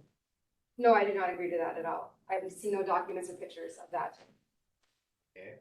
How about section C now? Ordinary public view. Do you know what the definition of ordinary public view is in the, county zoning ordinance? The definition, no, but if I'm on a public road, as in Fredenberg Lake Road, and I can see a pit, that would be ordinary public view because the Fredenberg Lake Road is public. How about I read it to you so that the, you and members of the audience will know what it actually means, okay? This is from the St. Louis County zoning ordinance 62, ordinary public view. The view seen by the naked eye from any public road or waterway or from occupied dwellings, commercial establishments, clubs, or institutions on adjacent property. Aerial view is not to be considered public view. Now, I saw the photograph that you submitted with our staff report that came from you. Shows like a snowplow truck and an excavator and a distance. All of these photographs were taken with a telephoto lens. No, my cell phone, actually. Well, in any case, these look to me to be long lens photographs which would not qualify under the zoning ordinance of ordinary public view. I can show you my cell phone if you want. They're normal pictures. I'm not going to examine your cell phone, okay? So. And you, did I hear you say that you agreed that the no disturb, that you didn't have a problem with the no disturbance setbacks? The only one I question is wetland. Everything else, I don't see a problem with that I know of. And why do you get wetland? Because if you look at the aerial footage, if you want to go back, I think, Chris. Forward. One more time. No, back, sorry. Well, like right here, so I can show you better pictures. But when you look at aerial imagery, and then, you know, again, do the mapping, which is inaccurate, but the mapping shows a very 50 feet or less when I kind of try to gauge it.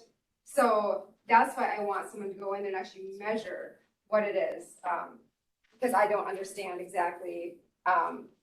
When we're at like literally the 50-foot point, 49 feet is non-compliance, 51 feet is, 50 feet is. And they can't prove to me with a person that's gone out there and measured. And that's what I'm asking for. You know, I think perhaps you're confusing, we talked about Land Explorer and the fact that the property boundaries that are shown on Land Explorer are not survey grade. Yes. And I got that term from Mark Lindhorst, actually. But I find that the measuring tool is extremely accurate. In fact, I measured your garage roof edge to roof edge at 32.9 feet with the overhangs, and your garage is 30 feet long. Mhm. So probably exactly 32.9 or very, very close. Yes, but this is a wetland we're talking about. Wetland, you cannot see that, like, you don't see a DNR to show the exact point of a wetland starting point. And an aerial image would not show you the starting point of a wetland. Sorry, say that again? So you're talking about, so it's about a wetland. So when you look at aerial imagery, wetlands are, you can't go on aerial images. Wetland starts here. That, because depending on the year is where the wetland would aerial wise show. So you would have to go out there and actually look at the body of the ground and determine what the wetland is and then measure from that. That's why you need someone to actually go boots on the ground and take a tape measure and measure. Because I do see that it is close to 50, but when I measure different areas, it's less than 50. So I do think it is accurate by far, the measurements. But when we're looking at wetlands and shadows, those shadows also can distort measurements.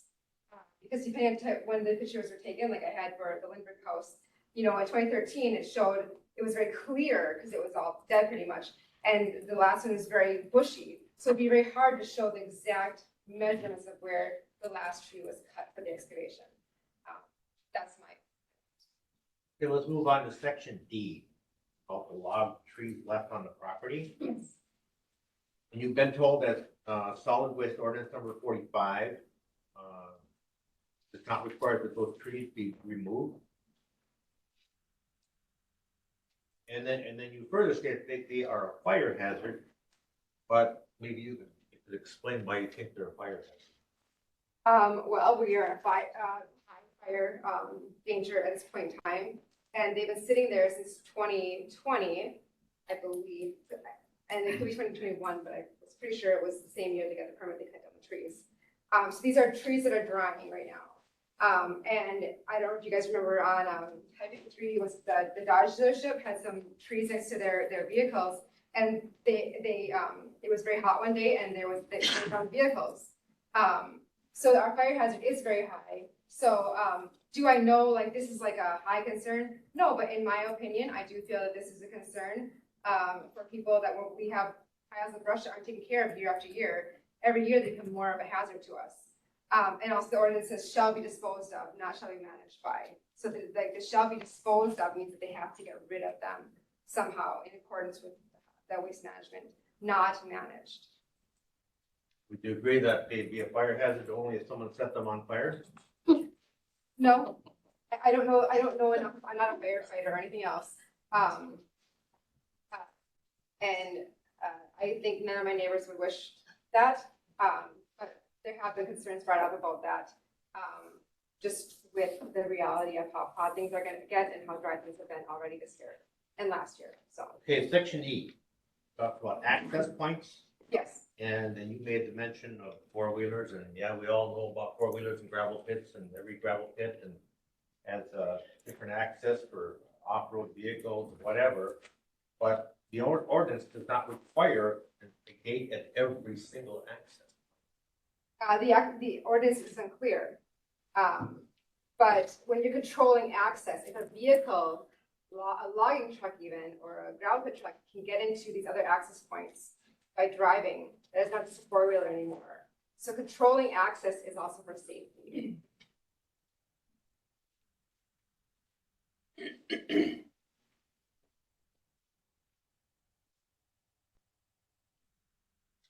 Okay, section F deals again with no disturbance setbacks, and the wetlands is your own contention, as far as a setback not being proper. Yes.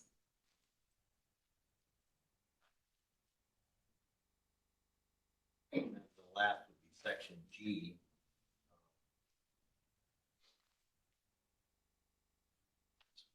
That's the wetlands again. Same position that the wetlands, actually, I'm saying that the wetlands have been affected by activity closer than 50 feet. No, I've never said they were affected. Okay, I just said there's well, what are concern. you saying then? So there is a required setback of 50 feet, no disturbance setback. Yes. That's all I'm saying, is what is the actual setback? Or, You're I'm not- sorry, you're not- sorry. You're not Now, disputing? no, I'm sorry. I'm not saying what is actually setback, I'm disputing the fact that they have not gone in there to document what the actual footage is. Are we looking at 45 feet? Are we looking at 55 feet?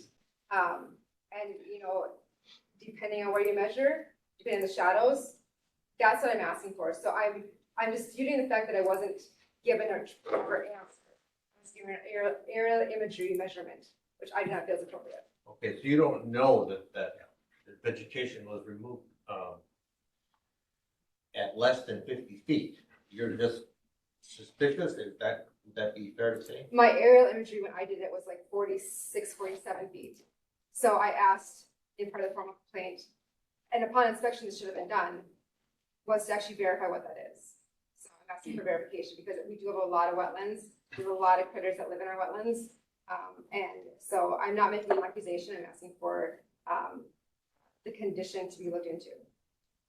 So if you measured at 46 feet, and you're not confident in that, could it very well be 52 feet? That's what I'm saying, yes, sir. I'm saying it could be 45 feet, it could be 55 feet. But until you get someone out there who knows what wetlands are and where that starts and where that ends, we don't have a correct answer on that.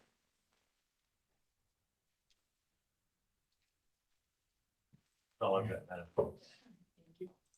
Dave, go ahead. You were looking at. Thank you very much. In the last. Yeah, it's great. Are there any other questions for Ms. Bell? Thank you. Thank you. I will lastly remind the board that the Lindbergh family still does live on that property. I still daily drive that road. So the day that this pit becomes active, there is a huge safety concern that this board needs to be aware of. Thank you. Is there anyone in the audience to speak for this variance? Donald, is there anyone online? that would speak for? There is Okay, we're raising currently the about hand. 15 people. Is there anyone in the audience that would want to speak for the proposal? You can raise your digital hand and then we'll unmute you for testimony.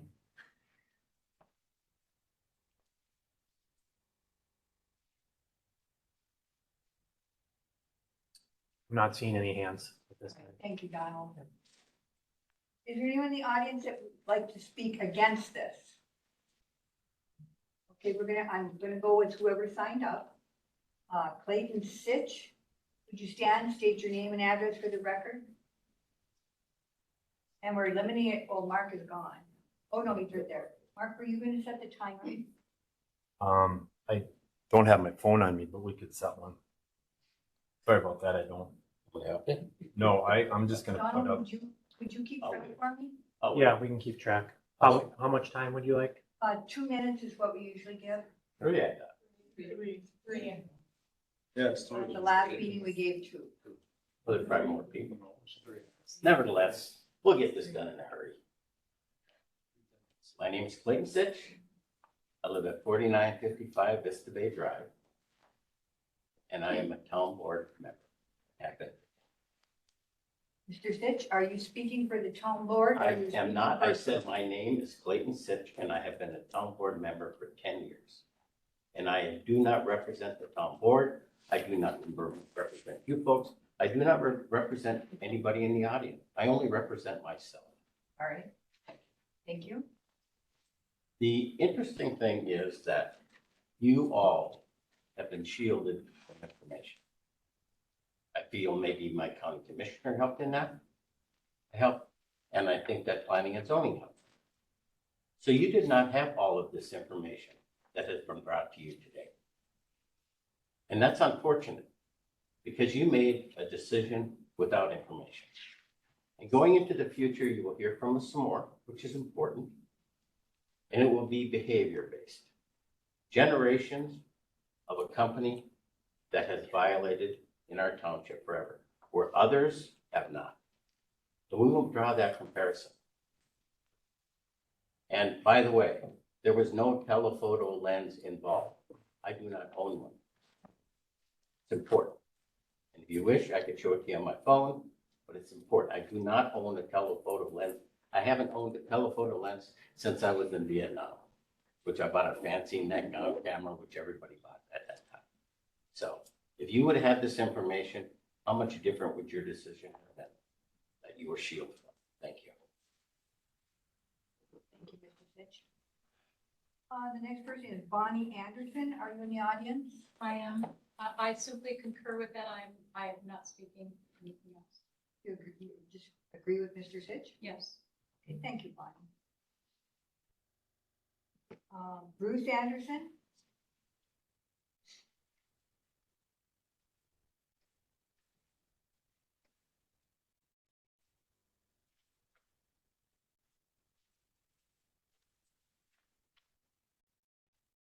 This is ordinance 62. I carry it with me all the time. No, it's a great ordinance if it's followed. The paperwork you have in front of you today is a lot of paperwork. It's paperwork that our county commissioners have had for a long time and have had chance to respond to it, to tell us if we're wrong on some of these issues. All we get is silence. We've asked for meetings. They will not have a meeting with us concerning all of this paperwork. We're only asked to be, well, they want to silence us. They have asked for facts, and they hate us for the facts. Melissa has paid a lot for this meeting, and it's too bad she was given very narrow criteria. Ordinance 62, section 8(1)B, existing violation. No permit application will be accepted from landowners or their agents on property on which there are current or past unresolved violations of any St. Louis County ordinance, unless St. Louis County determines that the permit is part of resolving violation. This section of ordinance 62 was read at the April 13th, 2023 Planning and Zoning meeting, held to determine if LTI should be granted an extension of their CUP to include asphalt recycling. And once again, I witnessed a total disregard and apathetic response to proofs that were provided of blatant violations of this section of Ordinance 62. And that's just this section. I know of several violations that have been made. I have attended commissioners' meetings, nearly every one since June of 2022, and know that St. Louis County does not follow Ordinance 62 because their focus is acquiring any and all gravel and sand they can get their hands on, and look the other way concerning complications such as violations. Your 2 It's minutes. been 2 minutes. It's 3 minutes we actually get. Thank you. I'm the one that sets the time. Well, we were given 3 minutes in the April meeting. Bonnie, would you finish, please? Right here and almost. Right here. Bonnie, would you give your name and address for the record, please? Bonnie Anderson, 4929 Fish Lake Road. Thank you, Bonnie. Almost all of you were presented with written documentation and proofs of violations in Ordinance 62 by LTI at this planning and zoning meeting. It is your responsibility to not only be familiar with this ordinance, but knowledgeable about LTI's history, having done your own fact-checking concerning the issues surrounding this company. Aerial footage was ignored, showing LTI's ongoing reclamation issues, one of which has become a public safety issue, ignored because it was not survey quality. Even though this exact type of aerial footage is used by St. Louis County. Further, it was discovered with one question asked the following week that St. Louis County does not use survey quality aerial footage, but must we in order to prove a violation? Nevertheless, since we failed to present any harms, it was decided to grant the CUP extension without any further inquiries on the part of the Planning and Zoning Commission.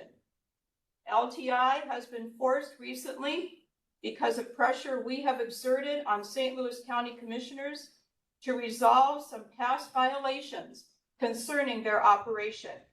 There are more that must be brought into compliance. The 6464 CUP was issued in error And according to ordinance 62, section 8.1B, it must be rescinded. Thank you, Bonnie. Is it Ole Olson? Yes, Would you give your name and address for the record, please? yeah. Ole Olson, thank you. 6464 Fredenberg Lake Road. Lived there with my beautiful bride Janet and a wonderful dog Jordan. Give you the wrong, give you the wrong. You gave the wrong address, sir. You have a different address. Oh, yeah, I got that on mine. It should, I can throw a rock to that one. It's my 4931 Fish Lake Road. I'm sorry. I've done that before. I concur with everything that's being said, and especially with Clay and the part about there, the way I was gonna put it was there are things that get held off at the table here. The things that support our argument and null and void that permit. There's no time frame on that. Mr. Pollock, thank you. You read the rule. And it's a rule. You need to stop just going by what somebody puts on the points to cover at this meeting. You need to have all the facts. And that you do. You have all the facts. We've been presenting them for almost over 3 years now. So it's time to put an end to this. It's an null and void permit, period. It's easy. So thank you for all of your time and what you do. Thank you, sir. Mike Anderson?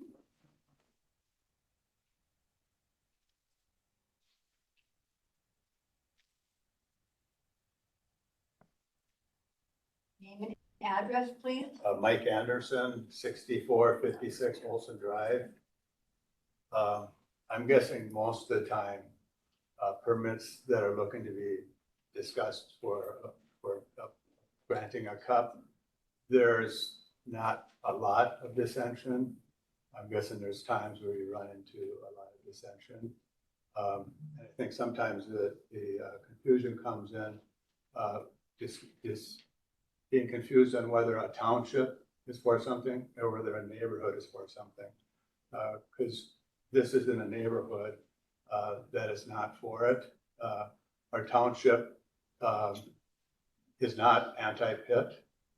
This neighborhood is not, it's just in this neighborhood. It just doesn't fit. And I just agree with everything that's been said to this point against it. And I just wonder if there's ever really a time when it's not the right time to make a right decision, to do what's right. You really got to hammer it out to try to get something to fit. Maybe there's a point where it just doesn't fit. It's just not right. My mom and dad own the property that I'm on. My kids have grown up loving the property, and our grandkids love the property. And we know what it was like, just the difference in noise just from the logging, and I totally get logging. I don't mind cutting trees. That's a short period of time. But we couldn't come out of our house during that logging because of our barn and the way the sound was bouncing off the barn. And of course, I was concerned with other major things, but that's something I definitely noticed. I know it's going to be an issue. Thank you. Thank you, sir. Is it Christy Anderson? I'm at 6456 Olson Drive also.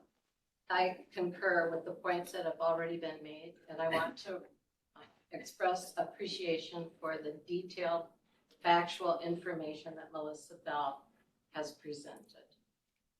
Thank you. Is there anyone else in the audience that would like to speak against this variance? Stand and give your name and address, please. I've had a stroke. Then you may sit. I get stuck, okay. I just want to say, I know, what I'm hearing from everybody is the 60-day rule, but, you know, I'd like to start at the very beginning when a few of us got notification that this pit there was an application for it. We were given 2 weeks to scram together and try to figure this out. We've been snowballed right from the very beginning. So then when we had the meeting, and I think some of you guys are here, then they said, okay, we'll appeal it, and oh, by the way, maybe we should let more of the neighbors know what's going on, so more people. But everything we do, it seems like it's such a battle to get answers. I'm sure if Melissa is a fact finder, if somebody would have said anywhere in this, the 60 days, she would have been on it.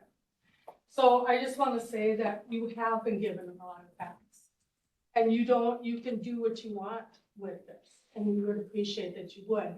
And I just want to end by saying one thing is that one of you said, I think it might have been you, saying that you live next to an airport and a gravel pit, you know, and Both. yeah. So, and you moved in there when they were there, right? Yeah, yeah. Well, we live on a quiet lake. We didn't choose to live next door to an airport. We didn't choose to live next door to a gravel pit. We chose peace and quiet, and we paid the taxes to achieve that. And we also paid the home owner's money. So I just want to say that this is a beautiful place, and I would encourage any of you guys to drive through there and see.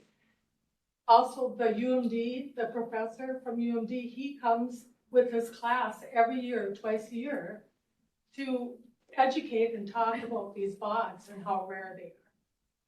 So anyway, I'll end there. Thank you for your time and your effort. Thank you, ma'am. I apologize, I might have missed it, but did you state your name and address for? I'm Janet Olson, 4931 Fish Lake Road. Thank you. My key still says. Is there anyone else that would like to speak against this variance? All right, I'd like to thank you all for coming. I know I did allow a lot of things that weren't relevant to the case for the determination, but I hope you feel that you've been heard. With that, I'm going to close. Madam Chair, we still have some virtual audience. I'm sorry, I forgot about them. Yep. So Go ahead, Donald.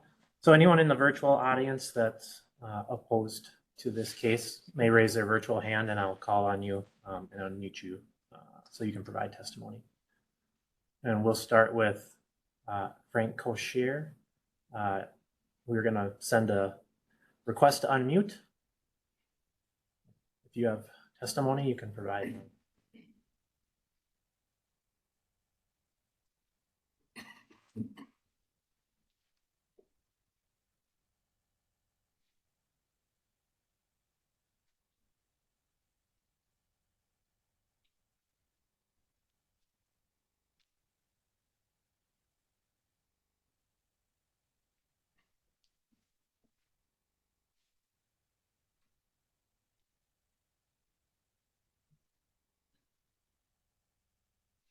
Very technical problem. Yeah, there.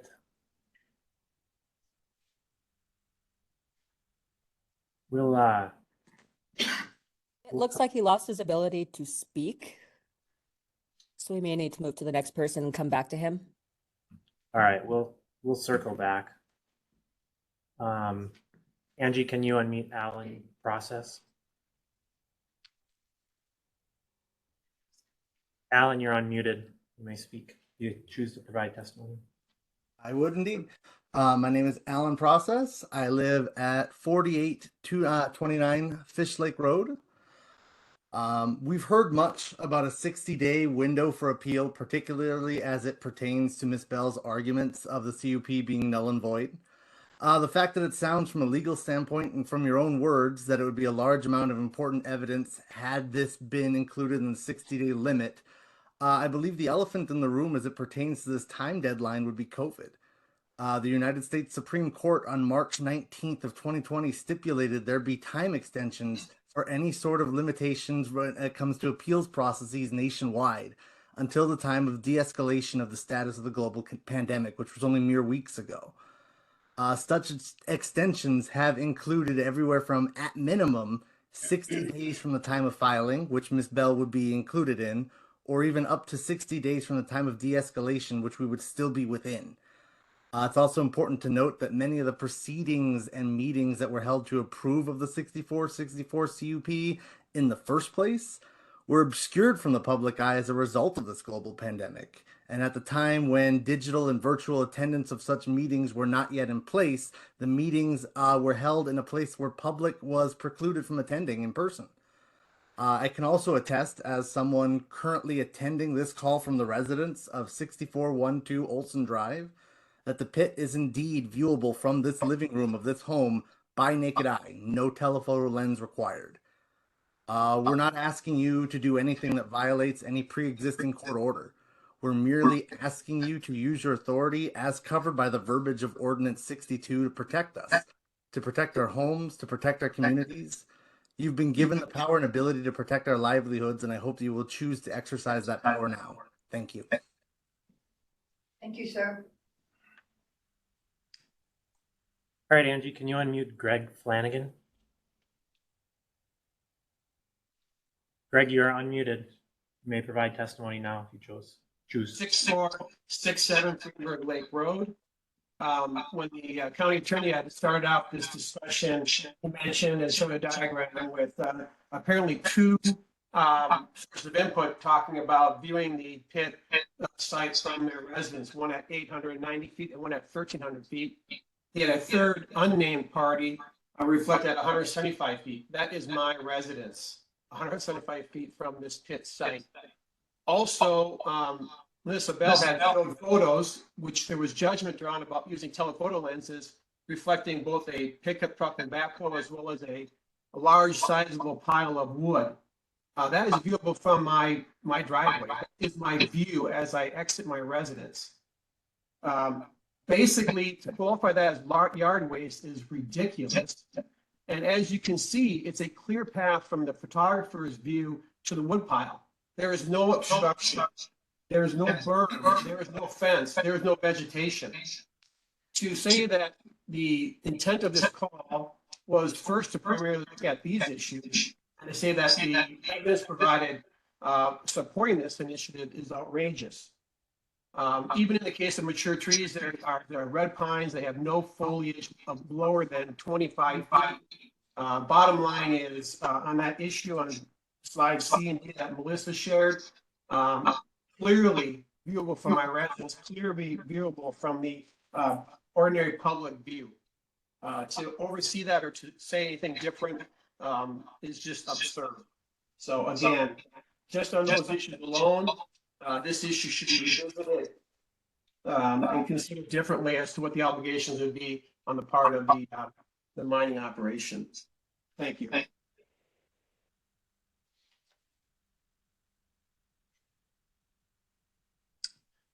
Angie, can you unmute Pete Sieglum?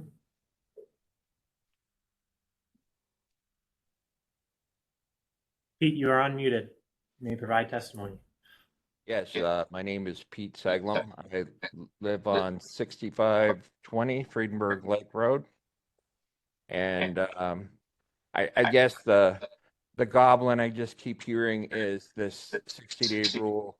And, you know, everyone's hiding behind it like, well, you had your chance, but, you know, you didn't realize, you know, that it was illegal what we passed, and so now it's 60 days, and it's going to stay. And you know, if it's wrong and it's done in error, it shouldn't be, and it isn't legal.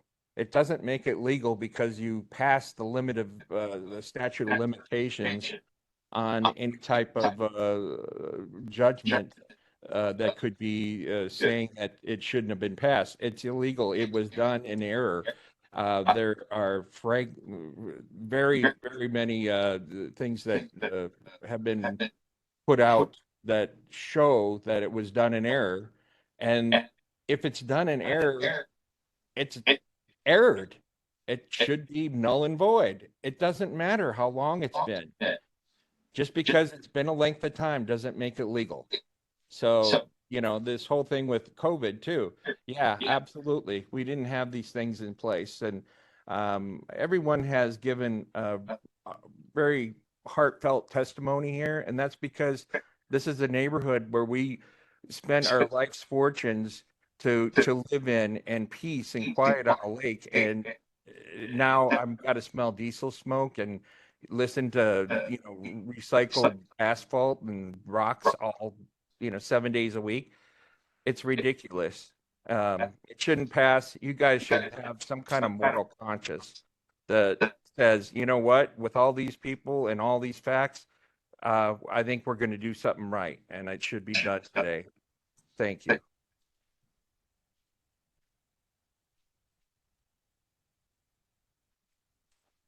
All right, Angie, can you unmute call-in user 5, please?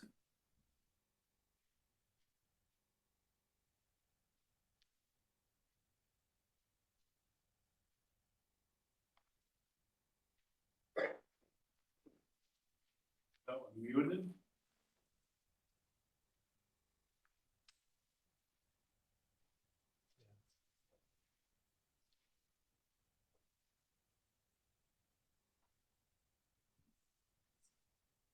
Okay. Angie, can you please unmute call-in user 8?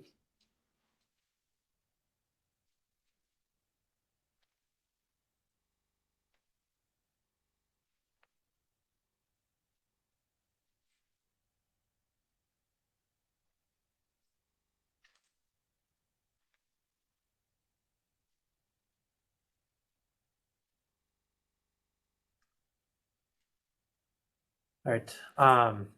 Angie, can we try Frank Boshier one last time?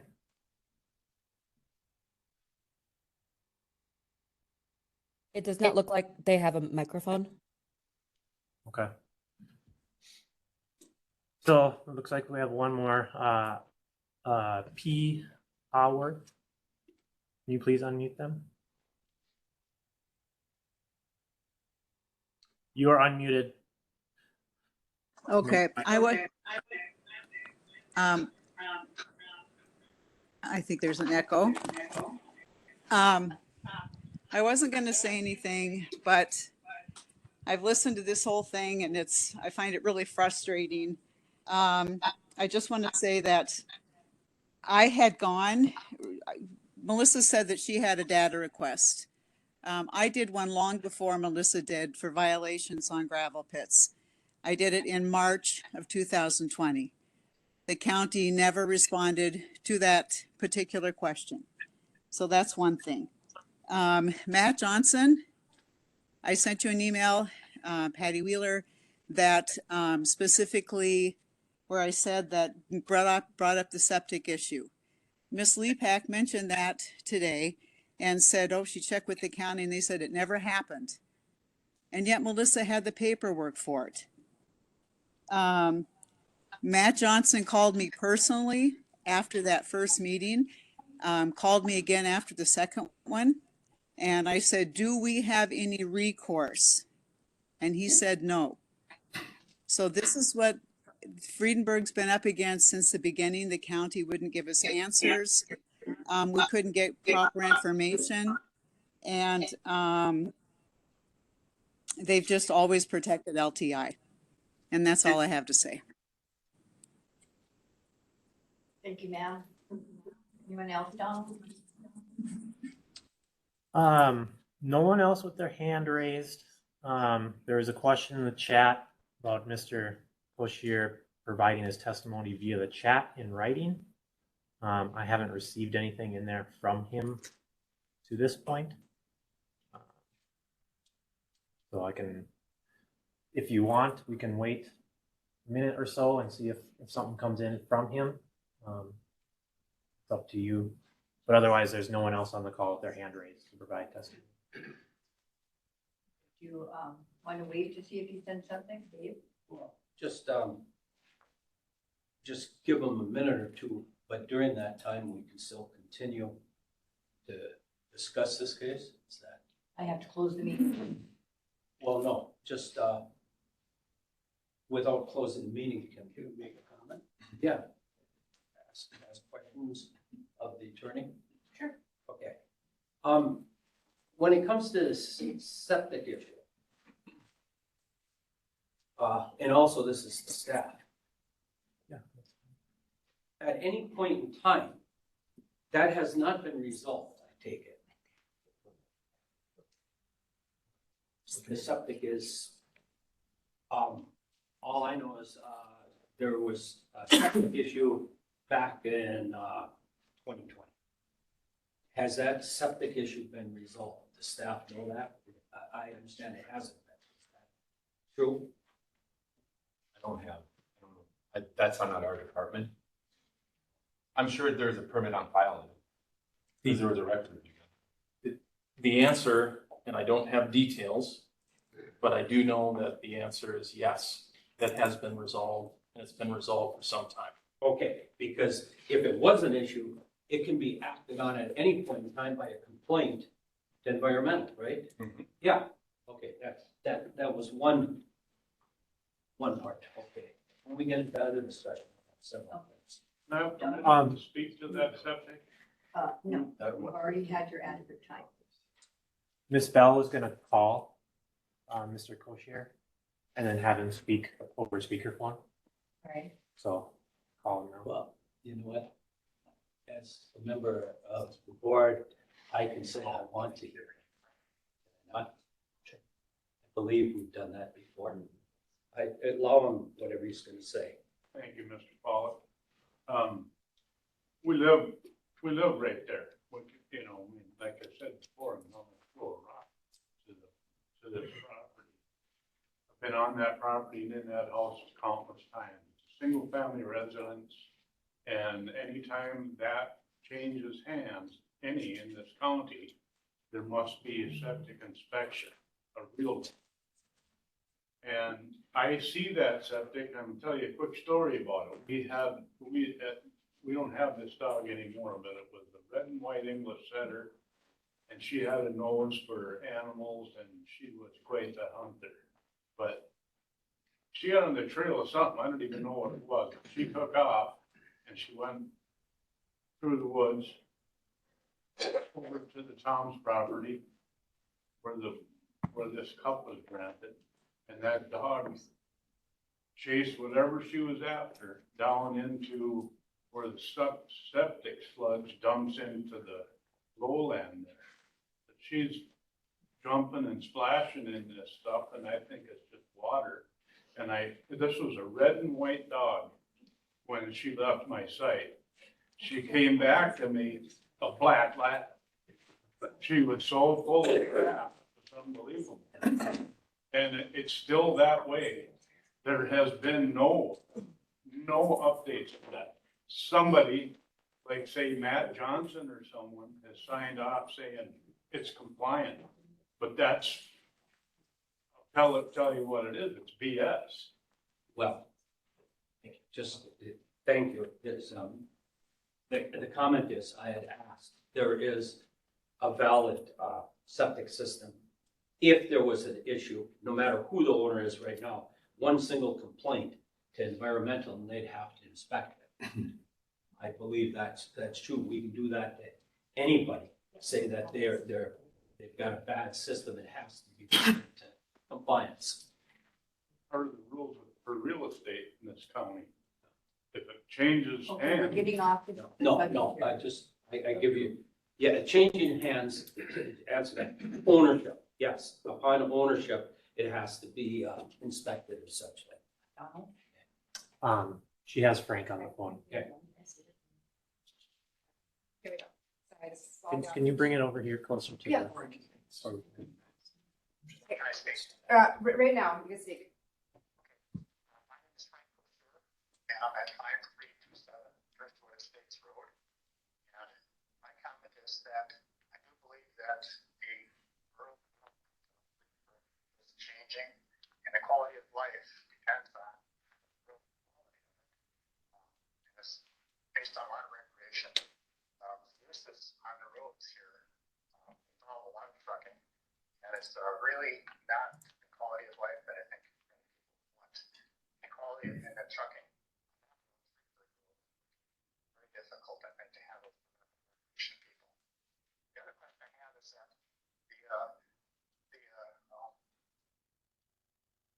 the permits, they're not the,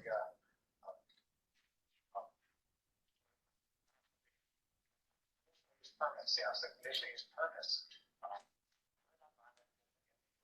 Seamless.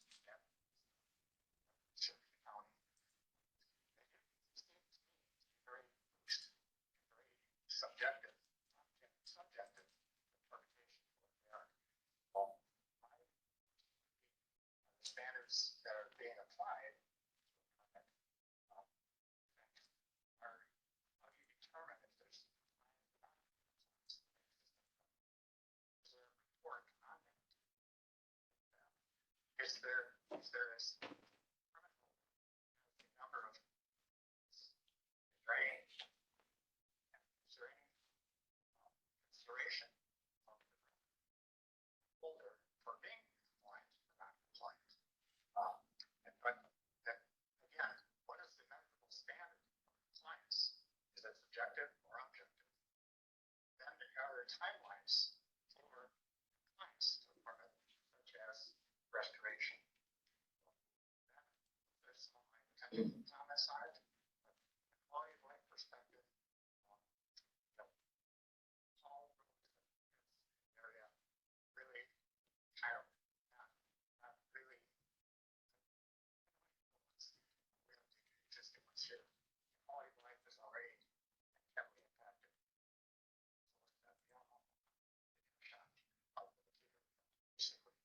What goes on over there, my answer very easily. Extension of sound quality to, from a real perspective, benefits are following on the roads is travel, sounds travel very far. And it adds to it's not such a rural area. But anyway, those are my main comments. And I'm sorry that I lost the audio earlier. Somehow either didn't get called or I lost the audio. So I'm glad Melissa's letting me speak through her phone right now. Well, standards would be the one thing. Is there any review of whether the existing permit holder has a record of compliance? Is there any reason to suggest that we may have compliance for the next one? And should the county issue a permit if there's a record of non-compliance on existing permits? I'll be back. Thank you, Frank. I'll even off by.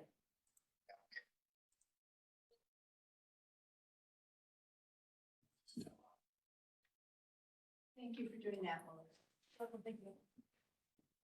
Okay, anyone else to speak against this variance? Okay, now we'll close the meeting. I'm assuming you want discussion. Tom, go ahead. First of all, thank goodness I wasn't here in 2020. I took a year off the board, year and a half off the board. And I missed it. I got asked to be put back on and I was appointed. But how do I put this? I was in your shoes once. I sued Vail Township myself. I lost. It was dismissed. Dismissed. But they came after me for $16,000 in attorney's fees, which thank goodness went back to court. I only had to pay a tenth of that, but it was still a lot of money. But I understand what you're doing. But please understand what this board is doing. We have to follow state statute. The county, I'm sure, carries errors and omission insurance on us. But when we have a 60-day rule, if we don't act in that 60-day rule, it's automatically approved whatever's before us. So we have to follow the 60-day rule. We have to have 2 weeks of notice comes to us and we have to act on that case. We get the same notification probably within a day or two as everybody else does for the case. So we're stuck with that 60-day rule, whether we like it or not, and you're stuck with it too. I'm sorry. It's a bad thing, and it's a good thing. If you're the applicant, you may need more time. Maybe you don't want that 60-day rule. You want the board to just forget about it and it's automatically approved. If you're on the other side of the applicant's request, you want more time. I understand that, but don't have it by state statute. Yeah, you can appeal. got a 60-day rule. And we've had it where the sun doesn't shine once or twice and it hurts, because we've lost cases. If we haven't lost them, they were appealed somewhere down the line. We accept that, but the 60-day rule is there. We can't do a thing about that. And not that we would, because it's state statute. And then we're not hiding behind that rule, believe me. It's there, it's state. We have it in our ordinance book. Been there for a long time. If somebody can show me where the 60-day rule is no longer in effect, please show me. I'm at 77 going 78, but it's been there a long time. As far as our moral compass is somebody who, a pretty moral person. May I Board address makes that though, the 60-day rule? No, ma'am. No. No. Ma'am, the meeting's closed. You said if anybody can tell you that you're wrong. Yes, well, after, when the meeting's over, I'll gladly you show me where, please. Because I can show you the book here. So maybe, but we try to do the best we can. No, and I'm not trying to protect LTI or Lakehead. I worked for U.S. Steel, that's where I got my pension out. Although I have to admit, I worked 4 shifts for Lakehead working construction one time, but have an attack and I changing rules. But we, this board tries to do the best as possibly can. Have we made mistakes? Probably. That's all I got to say. Thank you, Tom. Dave? Okay. This is gonna involve, I totally concur about the 60-day rule. There's limits, but there are things that can be done by the parties that are concerned. There was one thing that was brought up on pulse. This information that we all are well aware of COVID impact. And the processes were totally messed up. And yes, that can be used in court with very, very well, I believe. But what my question is, are we, where it says we can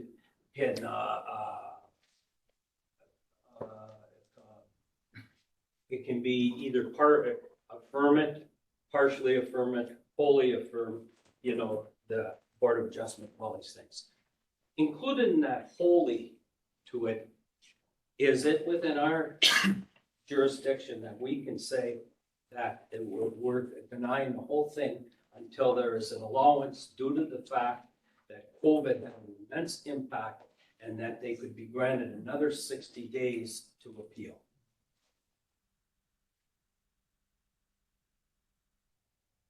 Say that one more time. Okay, I bet you I can't do it every time.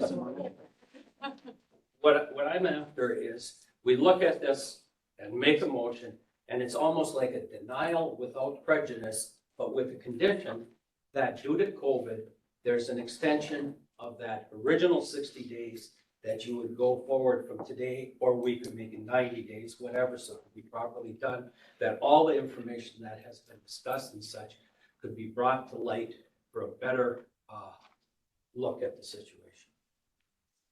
In extension to the 60-day rule. Yes. The 60-day rule is in a state statute. Okay.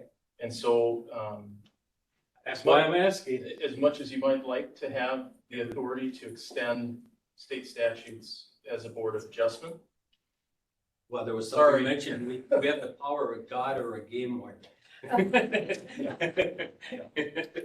Okay, so you've answered that, so you can't do that, so there's no such thing as a denial without prejudice, which would it wouldn't do anything because the 60-day rule just continues to kick in. So, as stated by Tom, you really, we do whatever we're gonna do on the determination, and from that point, it'll be the applicant, the parties will have to make use of the court system to get something done with the 60-day rule. Tried. Daniel? Yeah, I just wanted to comment made by someone from the audience about the very, very narrow criteria that Melissa Bell had to follow. I believe Chair Wershing was very liberal in allowing adequate testimony for things that may not be relevant. So I wanted to be clear on that. She did a good job of allowing testimony. Madam Chair. Thank you, Daniel. A couple observations. COVID, and we were all on the board except for Tom and on the board and planning commission. We didn't miss a beat during COVID. Nope. Not a beat. In fact, one of our last public meeting in this room with a lot of people was with these people right here. But otherwise, we went to the Zoom and the WebEx and the Zoom whatever. We didn't miss a beat. Never missed a meeting, never missed a case or a staff report. We just went on like we had to, and it worked out fine. Someone mentioned recycled asphalt. I don't think there's any recycling asphalt allowed in this 6464. A log pile is not a violation, not part of the conditional use permit. And I've heard some allegations here from people in Ms. Wheeler, a 2-page letter with many faulty, and I'll be generous here, faulty assumptions. We won't have the chance to rebut those, I'm sure, but I would like the board to know that letter should be read carefully. That's all. Yeah, just a comment. When you mentioned COVID, yeah, we did a fantastic job. However, we're talking about data search. I do believe that data search going with phone, not in person, made it difficult to be able to get information, get responses, that sort of thing. So it's not the same as our being able to do our business. 60-day an appeal, calling, asking for. When you're dealing with bureaucracy, that's what a lot of this is. It's hard to get responses. First of all, to find out who to talk to. You can get routed around 20 times and then hung up on and start again. And that's just something that happens. You got good people for information and it's hard, and then you request it, you want it mailed, and during COVID, mail got messed up and stuff like that. We have any discussion? Someone ready for a motion? Madam Chair? Yes. How do we want to do this? We want to motion each and every of the 7 sections, one of the 7 sections, that it's clear what it is we're discussing and what we decided, rather than blanket approval or. How would you like it as a board? You want to do each one individually, Ray? I don't think, just thinking out loud, but I don't think it's necessary. I don't think it's necessary to do individual. You, Pat? Actually, I do, yeah. Well, if you're making the motion, then are you going to make a motion on every one of them or just one? I would make a motion on each and every one of them, but I'm not prepared to make a motion. More discussion. Okay. Discuss away.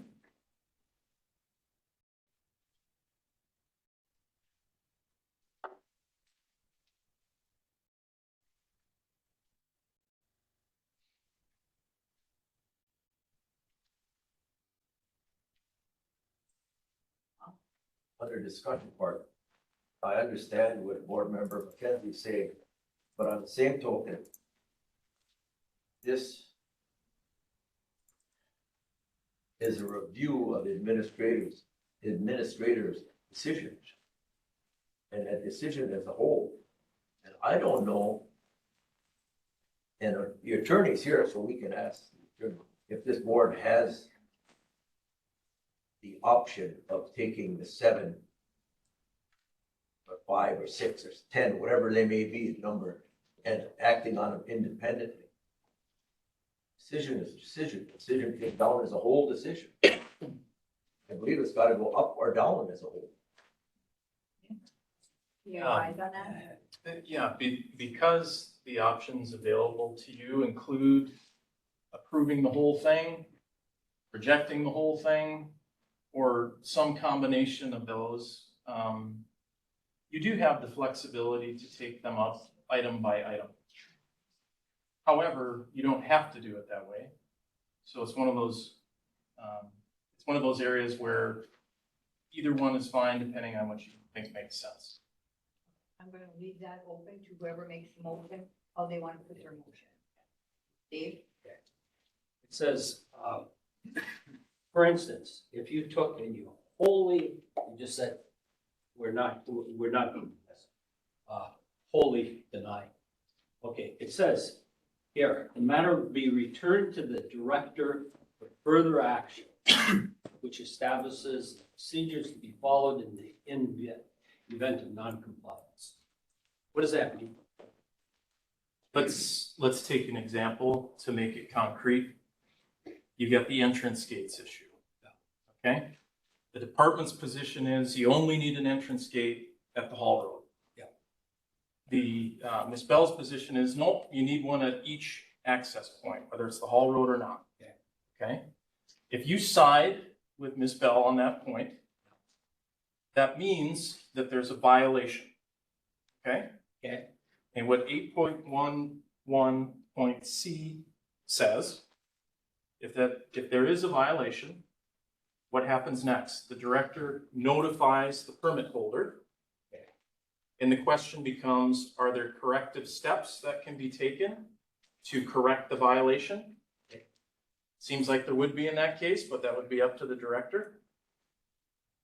And you go through the corrective action process. Now, if the corrective action process either doesn't work because the permit holder says, I'm not going to do the corrective action, or the director determines there's just no corrective action to be taken in this situation, it's an incurable situation, then the option of revocation comes alive, where the permit could be revoked. That's the process that we have for non-compliance with permits. But it goes to the director to do this process. Correct. But can the director, the director gave us all this information based on all the information he has, saying that this is what it is. Okay, so now we say, no, we're rejecting all this. The director now gets another shot at saying the same thing? Or No. he is now forced to go back to the applicant and say, okay, how are we gonna resolve this? Or does he go to the owner and say, this must be resolved? Who's gonna determine how it's resolved? Clarify Yeah. that. So if you reverse on entrance gates, we'll stick with that. That means there is a violation with respect to entrance gates. Yeah. And under the ordinance, it's then up to the director to take those next steps of notifying, it would be LTI Holdings, that there's a violation and going through the corrective steps process. But if you said that about the entrance gates, for instance, according to what we have, it's fine according to what it's supposed to be. So now we say, no, it isn't. Who's going to determine that? For instance, it has to have a gate going to that residence. How do you gain resolution to something that you've been told is perfectly fine? You've been told it's perfectly fine by the director. Yeah. Yeah. And you have review authority over the director, and you're Okay. saying the director was wrong. It's not. So we fine. have to say what we want in this, in the motion, you'd have to say what you want done. I don't think you do. I think you have to say, is the director right or wrong in terms of whether there's a violation? If you say the director's wrong, there was a violation, then you go through the regular ordinance process on what we do every time there's a violation of a code. Okay, so they goes to the owner that he has to correct a violation. Indeed. And he says, what's my violation? You don't have an entrance gate at all access points. According to the director, it says it is. You just overturned the director. You just overturned the director. in this Every hypothetical. single point. Yes. Let me play the devil's advocate if I should. Yeah. The book says a gate for extracted use. A gate, it's black and white, extracted use. That's the road they're using. So how can we overturn you? I'm not using that that's as the, the I mean, it's an example, it's a It- good example. Yeah. Yeah, it's a good example. Yeah, it makes sense to have gates all over, But on the same token, if you got an easement for a snowmobile club, we're gonna gate that. And I'm not That's taking, why our ordinance, we've discussed this before in other gravel pits, sir. Yeah. This is not new yep, to this gravel pit, believe me. I'm not taking a position on whether there should be No, one I entrance understand gate that. I'm just saying or that three this entrances. discussion could go forever because Yeah. we've got enough history on a gate. Not the employees gate, but the ingress and egress for production trucks and equipment. You get it figured out there? So that's why I have a hard time taking each one at a time. I'd like to see them all go up or down, but that's not my Yeah, problem. because I'm there's basically a kid on board. if it's all voted fine, then they have an alternative. If it's all voted down, every single thing is up, that's almost like it should be reheard. Yeah, that's true also. I'm not, yeah, I guess I'm not following. Well, I guess I'm not following. if you follow each one of these things. Yes. That have been put in front of us. Yep. There's a logic that the director says, this is what it should be, this, and you can concur or not. Yeah. If you don't concur, it's almost throwing every single thing that was decided to give the permit in the first place back in. I don't, but We have to be more specific of what we desire. you could say, for example, I think that the director was right with respect to vegetative screening, but I think he was wrong with respect to entrance gates. Yes. You listening? There's no problem with that. Okay. On the other hand, if you think he was right on all of them or wrong on all of them, you can do it all at once. That's fine too. When you make the motion, when we're doing stuff with the Board of Adjustment, you have to go through justification.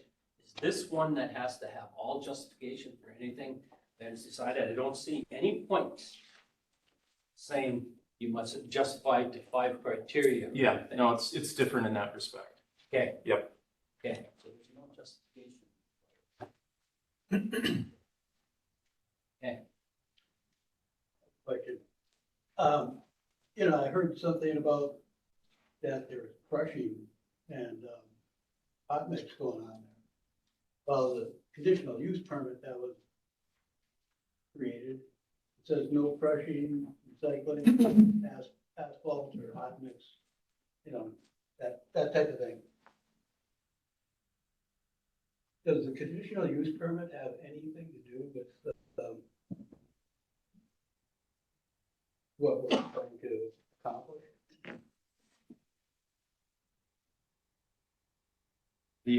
What you're looking at today is the appeal of the director's determination on those 7 points or 8 points. That's what you're here to look at. Not rescinding CUP permits or anything. It's up or down on those 8 questions.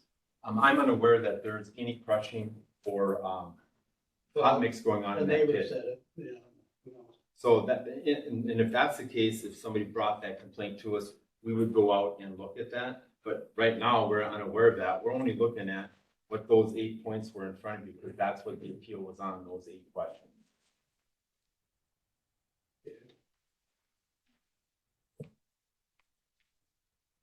Do the neighbors have any recourse on this, if, on anything that they find objectionable after, if this passes?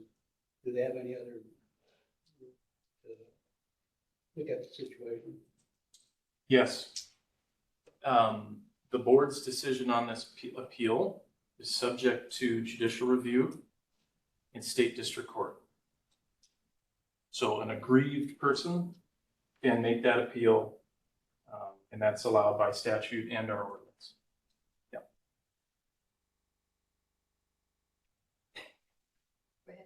And if it does go that route, any discussion that would be held by the other party could bring up the 60-day rule at that point in time also, right?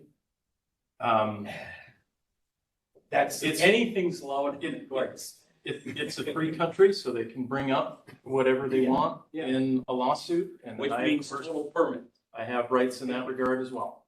Yeah. Yes, now, any of this that we do will be representing,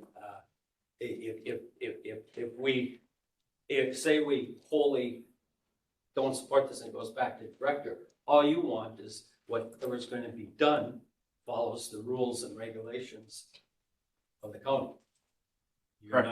You're not looking to, you're not a devil's advocate to make this thing stick. If we rejected it and it has to be worked out again. In terms of these alleged violations of the CUP in the ordinance? Yes. Yeah, I'm agnostic on that. That's planning's come forward with this info. You've heard the other side. Yeah. The decision is yours. Okay. Yeah. Okay. So. Ready, Thank Pat? you. Madam Chair, yes, I am ready. I'd like to first say that it is unfortunate that a lot of the people we heard from today and other people that are here do not understand why we're here, actually. And this is a narrow issue.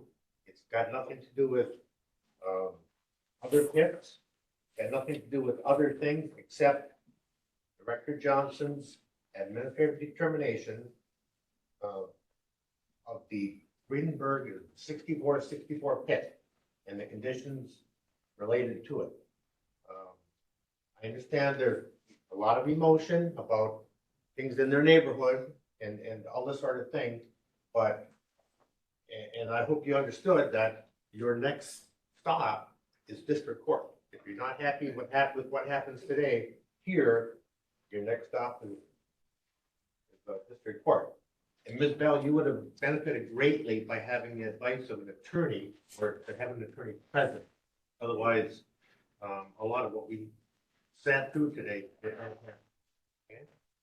But Madam Chair, I'm prepared to make a motion to uphold the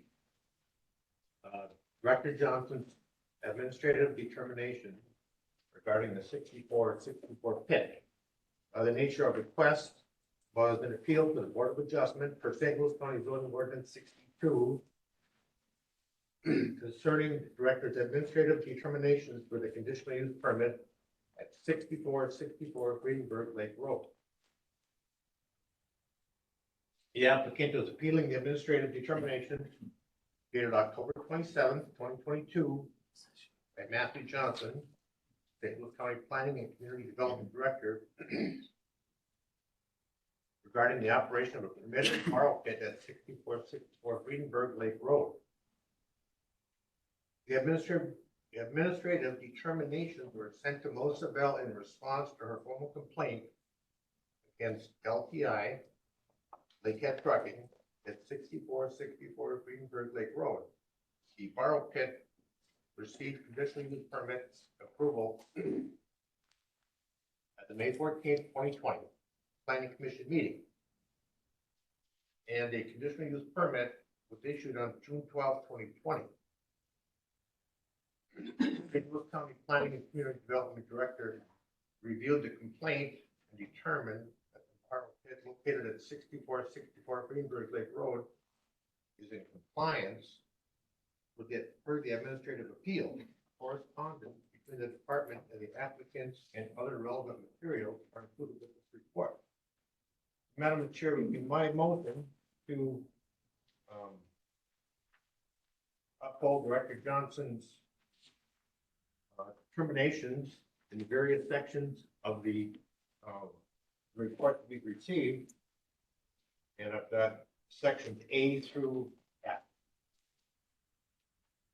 And actually, I'm sorry, A through G.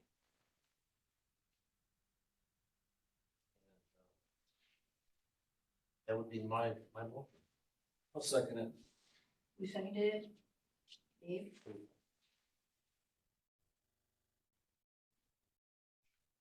Do we have any further discussion? Dave? Yeah. Well, my only comment is, it has to be voted on because then you go from there. Donald, would you do roll, please? Yes, Madam Chair. Board Member Spatos, Support. Chair Warshay, Support. Board Member Filipovich, Denied. Board Member Pollock, Deny. Board You Member seconded Mc- the motion. I know, so what? You can support it. You want to bring it to a vote? Absolutely. Board Member McKenzie, Support. Board Member Coon, Support. Board Member Manic, Support.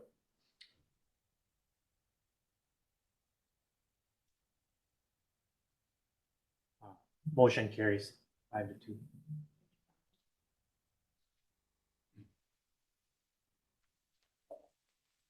Do you have any more business? Can I say one more thing just to finalize? I will be filing an appeal on the 60-day timeframe now that I'm more aware that the COVID, there was a pause on all appeals. I feel that this is something that needs to be looked into more, because I feel it's a 60-day law that applies to us.